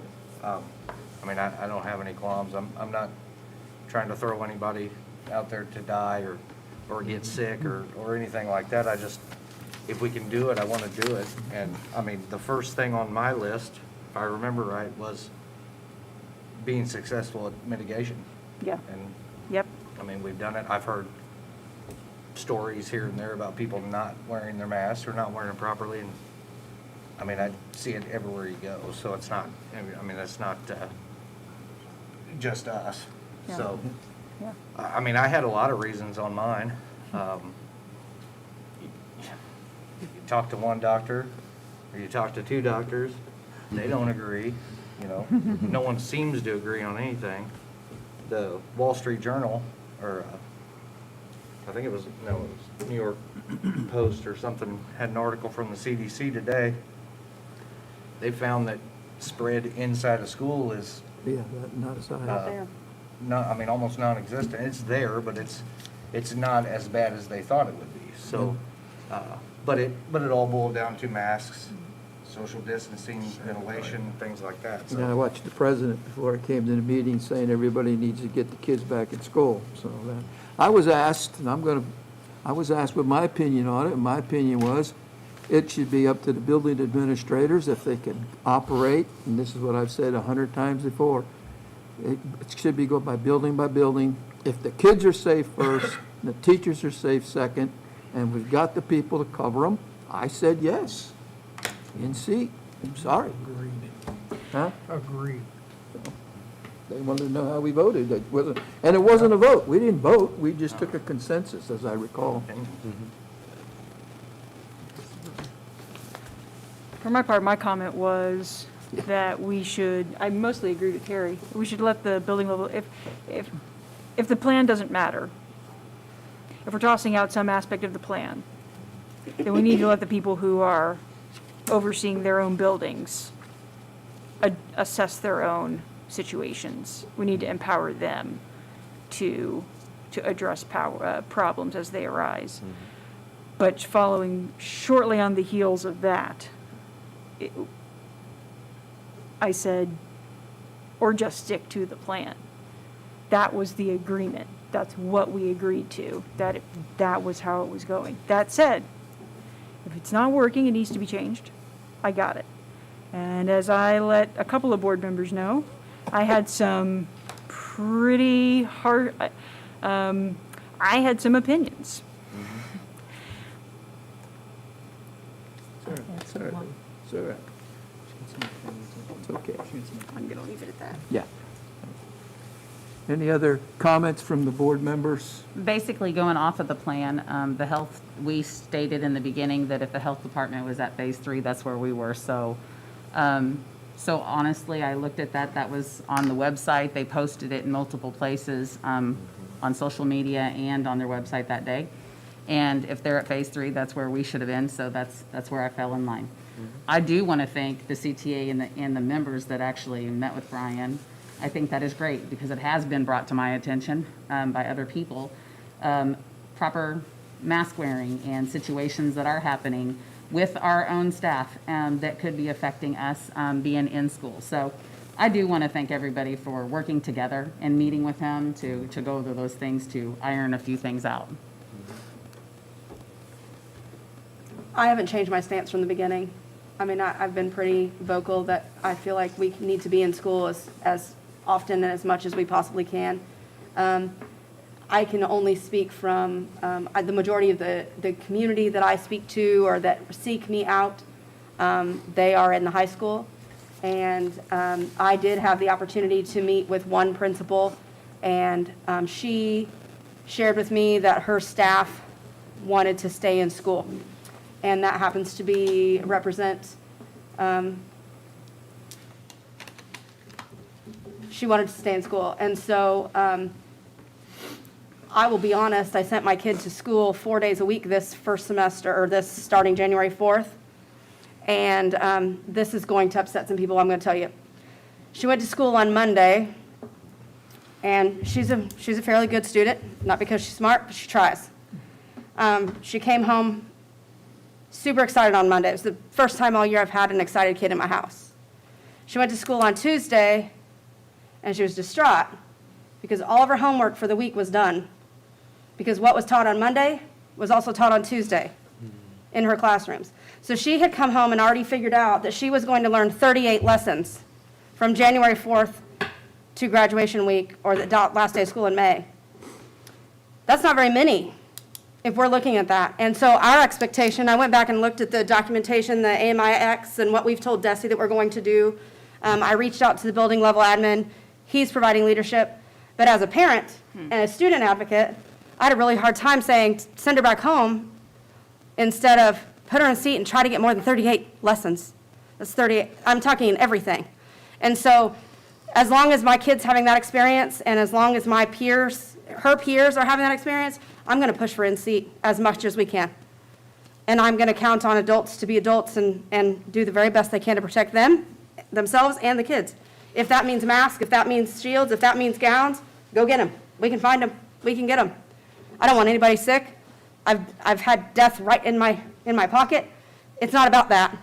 This doesn't talk, my position here does not talk about death, but it talks about sticking to the guidelines and sticking to what people are doing. There are people all over this country, all over this world that are facing COVID, and they're continuing forward. And that's where I voted. Or that's where I stated my opinion. There was no vote. There was no vote. Stated your opinion. Are we doing everything we can to keep teachers safe and students safe and everybody in the building safe? That's the question that I care about the most. That's everybody's responsibility in the building, not just the principals. I mean, it's the custodian, it's the substitutes, it's the cooks. See people not doing it, they need to address it. I mean, it's a safety factor. But I'm telling you now, we've seen a lot of data that you're safer in school than you are on the streets. So, The kids and I don't have to sit here and explain to no one, I'm gonna cost you a vote. I don't really care. But I'm just telling you here and now that kids are our top priority, you guys are our top priority. And if you're safer in school and it's safe to be there, I will vote yes every day of the week. I'm just telling you, or I will give that recommendation. But, and I'm not here to please everybody. You cannot please everybody. Everybody's got their own little deal they want you to do. We as a board individually, our job is really do what we think's best and what's safe for our kids in our community. There's people that don't like it, well, move on, so. There are a few other things. I mean, you have many people that are going to work.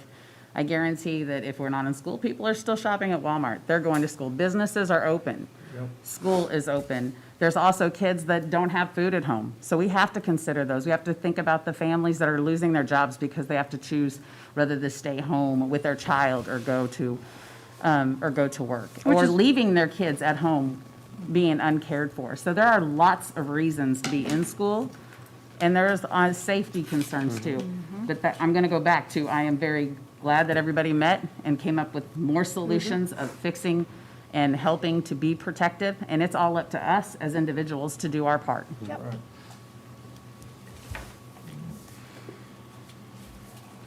And with that being said, just one quick thing before we get done. If there's other strategies, if you see things going on, email somebody and let them know. Email one of us. We have a great way of saying "I heard" or "someone told me" versus saying somebody's name, trust me. So, let us know if there's other things that we need to get provided, if there's things that are missing within the district. I think they should start at their building level admin. Yes. They don't need to come straight to us. They I should. appreciate that, but I've had my head bit off 90 times. Yeah. Go to your admin. Yep. Use them. Let them be You your should. leader. That's Yeah. the first thing I say. If you don't get the response from them that you need, then you're going to keep it going up the chain. There you go. And I think the last thing that I will say is on the All Things Missouri website, if we had not changed the threshold, if we had not changed the plan 99 times for 99 days, the 14-day cases is at 156 today. So we would still be in phase 3 whether we changed it or not per this, what we were using prior to. So we would already be back in phase 3. So we're already down there from where, if this had been December 2nd or whatever day if this had been that number, we would have been in seat. And I just want to say one last thing. Christy, something you said triggered something in my mind. I think I've had somebody say to me, well, Meyer, how can you say all this? You have a business that's publicly open. And I can say, as I said to a couple of the board members, my motto at the shop is sanitize that. Most of us wear N95 masks. We're very careful. Sanitizing every hour on the hour. We're careful. We're very, very careful. Wide open spaces, big social distancing. Before we have parties come in, we call the health department and say, is this number good enough? Like, I do believe our school is sanitizing, and they have machines. Just a second. And I'm not saying that those teachers are not doing that. Just a moment. My only comment about that is to say that that's why I see my position here I'm not, it is what it is. We've taken the direction that we're going to take. My position then is to be a champion of mitigation. So I just want to echo what Mr. Jakes is saying. If you see something that's not working, if you've got concerns for your safety and the safety of others around you, please speak with your building level administrators. We're here. Work together. Yeah, that's it. Now we're going to move on to item D. This is an action item, teacher we pay go. for covering classes. Do we need to have any further discussion about this one? Nope. Can we have a motion? Motion. I make a motion when we put it at $15. That's a second, actually, because Ed Oh, just did you moved. say that? Well, I will second that and go on. Wrong way. And we have a way to track that back to January 4th. That's what she said, Don was able to do that. Yeah, Dawn does that. Okay, but here, I'm going to give you a scenario. Okay? So let's say you have an awesome principal in all your buildings, and somebody comes to them and says, I have a crisis, I've got to run out of here, can you get somebody to cover for me? And so they've ran out and somebody's covered for them, the principal, somebody has covered for them, And we haven't necessarily documented that at central office because they're just great leaders and they just manage life and move forward. Are we sure we're going to be able to have those? And that's a really good point, because the accountability really lies on the principal and the secretary of the building. Because Dawn keeps them all, but it's dependent on who sends Dawn The information. the original data. Yeah. I mean, I just know in the flow of day in my office, hey, I got you, go. Like, I get it. It happens. So I don't know who I've said go since January 4th. We're going over that tomorrow in our administrative meeting. That's one of our points that we're going over. Okay. How to do that and do it efficiently. Okay. That would be my only concern, is if we miss somebody, or if somebody is missed by your team, then they just need to make sure that they communicate again with their leader, so their leader can come to you and, If they know they're Correct it. going to get paid, they'll be more likely to come and report. Can we make this retroactive back about 40, 50 years? yeah, right. We got a lot of money coming. So Aaron, in this, is this Subpay? Subpay's item C in new business. Yes. Oh, my bad. Okay, I'll be quiet. Was there some kind of a 3-hour stipulation in that when we talked about it earlier? We had said that if they fill in for a teacher 3 times, then on the 4th time they'd start getting paid. But We're gonna do away with I've that. kind of changed my mind today on that. So I think we agree. should just do it from the beginning. Okay, I remembered something about 3 hours. It was there.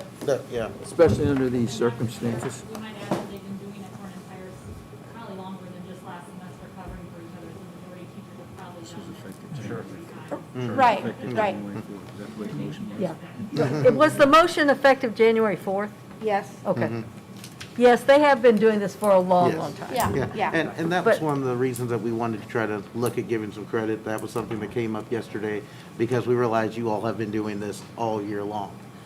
So, how can we try to give you a little back on your plan period, or those other kind of things, so. I just don't, I don't want to They can get, teach till 9 PM. That $15 is nothing. I didn't say they could teach, I said they could respond. I just don't want to get into saying to the buildings and the principals, go back to August and Right. figure Yeah, it that's out. not gonna be So- feasible. Right. No. All right, we ready? We're ready for questions? Call question? All those in favor? Aye. Any opposed? Then we're going to move on to new business approval of the budget amendments. Do we need any further discussion of that? So moved. Second. Any further discussion, questions? Call question? All those in favor? Aye. Aye. Any opposed? Approval of post-secondary education and Buckner grants for SCCC adult education. Callie, well, let me ask, do we have any questions? Oh, that was on the thing, Yeah. We can take a motion and/or Oh, have that is a- questions, whichever way you guys want to do it first, if you have any questions. I don't have any questions. I know. Then let's have a motion. I move. Second? Any further discussion? Call question? All those in favor? Aye. Aye. Any opposed? Last but not least, a substitute teacher pay. So it was brought to my attention that there was some confusion, that maybe the board had seen this before, or we had voted on it before. I didn't remember that. I No. couldn't find it. I have not had time to scour to find out. So I just asked if we could bring this back up for conversation. It was brought to my attention that maybe part of our stress was the fact that people could drive to Slater or Sweet Springs and make 10 to 20 more dollars a day and have a third of the kids not have near the crisis, near the responsibility as what they would have in Marshall. It made perfect sense to me. If I was younger and I was looking for quick cash, I'm going to do it as easy as I can, because that's just the way of the world, right? So it just seemed appropriate in my mind to bring this up to see if we could move us up a little bit, get us closer to, it amazes me. I was really intrigued today as I read through this at the schools. Hannibal's sub rate is low, in my opinion, Oh, my gosh. but Hannibal's $70 a day for subpay, but the amount for covering a class is $30. And so I found that very interesting. I did find that interesting, and so they want their people covering their classes. Makes perfect sense to me.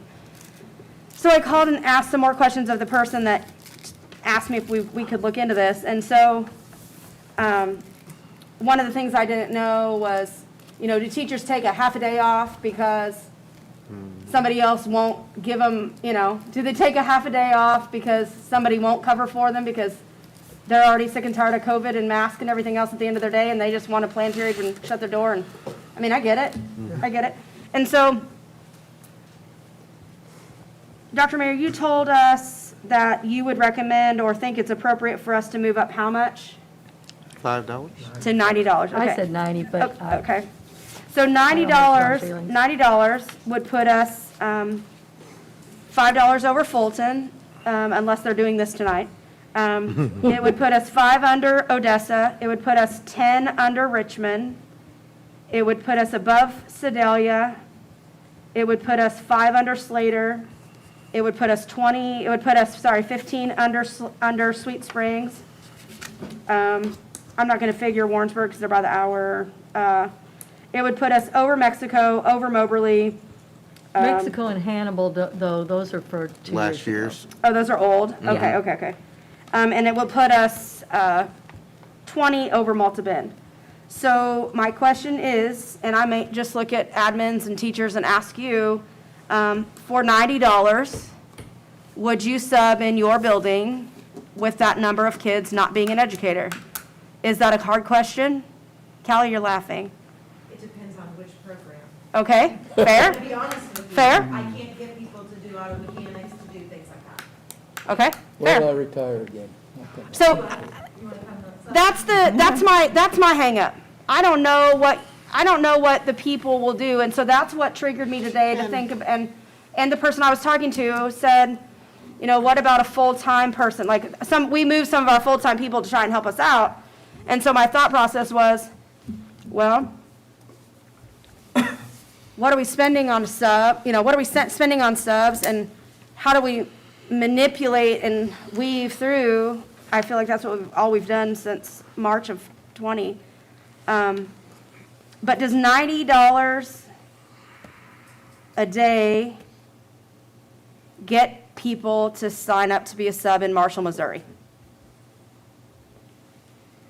If 85 didn't, I was my gonna say, other we question also- is, I wonder what the sub pool We is. moved last year from 70 to 85. We moved, say that again? We moved last year from, I think, 75 to 85. Yeah, I was gonna say, we voted Okay, so on you this moved it- It was year or only two a ago. year ago. A year ago, okay. That That was the question I was asking, because it wasn't when I was here, and I didn't know And the I answer. didn't see that there was a big increase because of the increase in pay, but Okay, I don't have those exact We numbers. And that's so why I I'm don't know. asking. We didn't have a lot of people sign up when we offered to pay for the sub certification either. Right. Well, Correct? I'm sorry. Yep. Sorry. Go for it. Within our district, we did, I think we've probably had about 12 of our pairs and a couple of secretaries who have went, because it was all there was no cost to them. Right, That right. $125 class and the 50, all the things they have to pay. And then they have upped their pay by $1. So Mrs. Garner, you asked a little earlier about, like, if a chair might be covering a class, they're not making the 15 that you obviously approved, but their daily hourly rate is $1 more every day. Every day. So they are being compensated in the event they're pulled for a 45-minute period or an all-day subbing event. But we have increased, but a lot of them want to stay in their building, and with how things are right now, it's best that we don't have somebody from Bainhara going over to Benton mixing people up, so. But I think the up wasn't about 10 or 12, Linda? I think so. Is this something that you've talked about in your admin team? Do they think that this is hindering do they think this rate is hindering them getting subs? I don't think so. Okay. But I was gonna say, I talked to other districts too about subs, sub shortages is pretty consistent Yeah. from what I've talked to with other people. A lot of your subs are your retired teachers who don't want to put that risk in, you know. I mean, there's others, but you do have retired teachers who have flat out said, I'm not coming in with this COVID stuff, I'll come back next Yeah, year. yeah. You know, Yeah. and so I know that we've got a few that are just like, don't call me right now, you know, as well. So, I mean, I think that created another shortage on top of the fact that there's always a sub shortage. And with that being said, for $20 a day, I probably would drive to Slater or Sweet Springs for a smaller class, an easier day. I mean, just looking at it from a control kind of day, I think that would be, I mean, people would drive there for a job for $20 a day. What'd you say, Brian? I said, here comes the number. What's the number you're coming with? Smarty, huh? I see it coming. What's it coming? I mean, numbers make a big difference at the bottom line when teachers want new benefits and more benefits at the end of the school year. They do. And if we don't pay attention to that now, there won't be any for them then. Yeah. So, just my thought. Did you have a number? Yeah, what's the recommendation? I mean, I don't know. I'm asking, Oh, okay. I mean, I'm asking, like, I know that for $20, I would drive to Slater or Sweet Springs to sub before I came to Marshall. I just would. The numbers are smaller, it's a 10-minute drive, 15-minute drive, like, it's not far for $20. And if I'm doing that maybe 3 days in a row, that's an extra $60. I'm not saying go to the 105, don't get me wrong. I just want to be realistic in our thought So- process, and I feel like this is good for us to see, that we are lower than What would towns it we do can to our, spit to. what would it do to our budget, overall budget? We're talking how many thousands of dollars if we Looks kicked it like up to we're 100? in the ballpark. Well, I know, just ballpark, is it?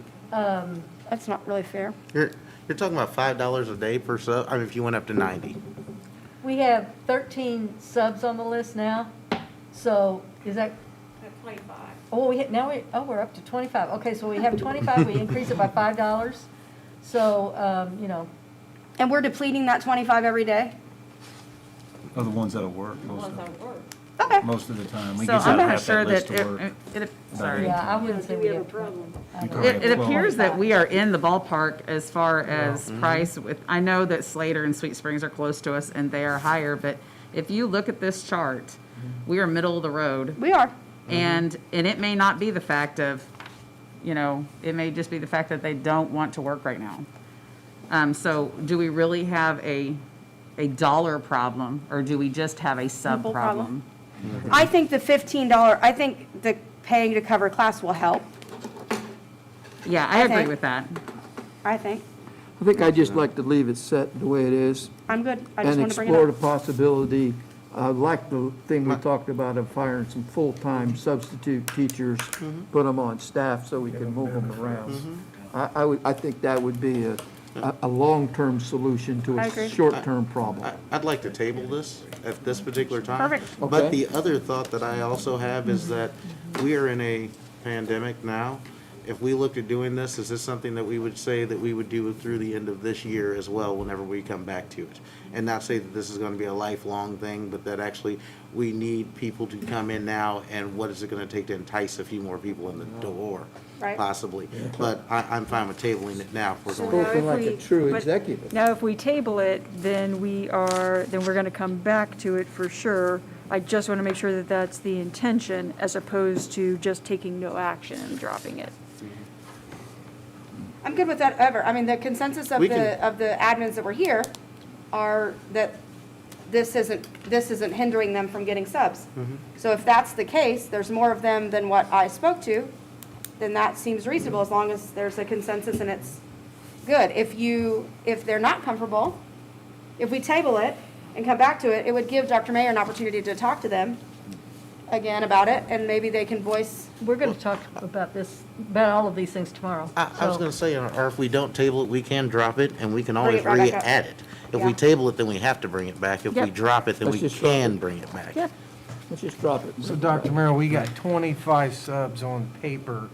Do we ever not have enough every day? I mean. Every day, every day. I mean, We have 25 We- subs we on did a paper, good but I'd joke, say, right? I'd say we have 15 that will come. I was gonna say, of those 25, Ms. Perkins, how many are and active? how many You is got your that? answer to that, Ed.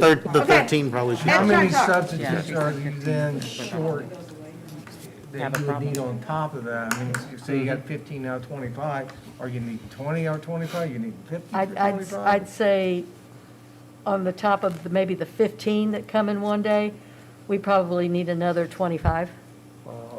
And we probably I only mean, do you need that. 50 subs in one day? Across the district? Across the district, hour by hour, if you broke it by hour. Wait, I'm lost. School year prior to the pandemic, we usually had 70 to 75 on our list, and probably about 30 of those were active, correct? That would take a job when we called or put it, they would take the job. We have about 30 that is active. Now we have less than what's even, so take the 25 we have now, they are not all active. I mean, we're understanding that. The question is approximately how many are we needing in a day's time? Right. Like, how many are you using in a day's time? I'd say that, This week I need one sub every day, right now, knock on wood. Right. I'd okay. say we need 30 every day. 30 every day. 30 every day for sure. It sounds like we have a pandemic Probably problem. 40. It's- That's very well what it sounds like is a pandemic Yeah. issue, Well, yeah.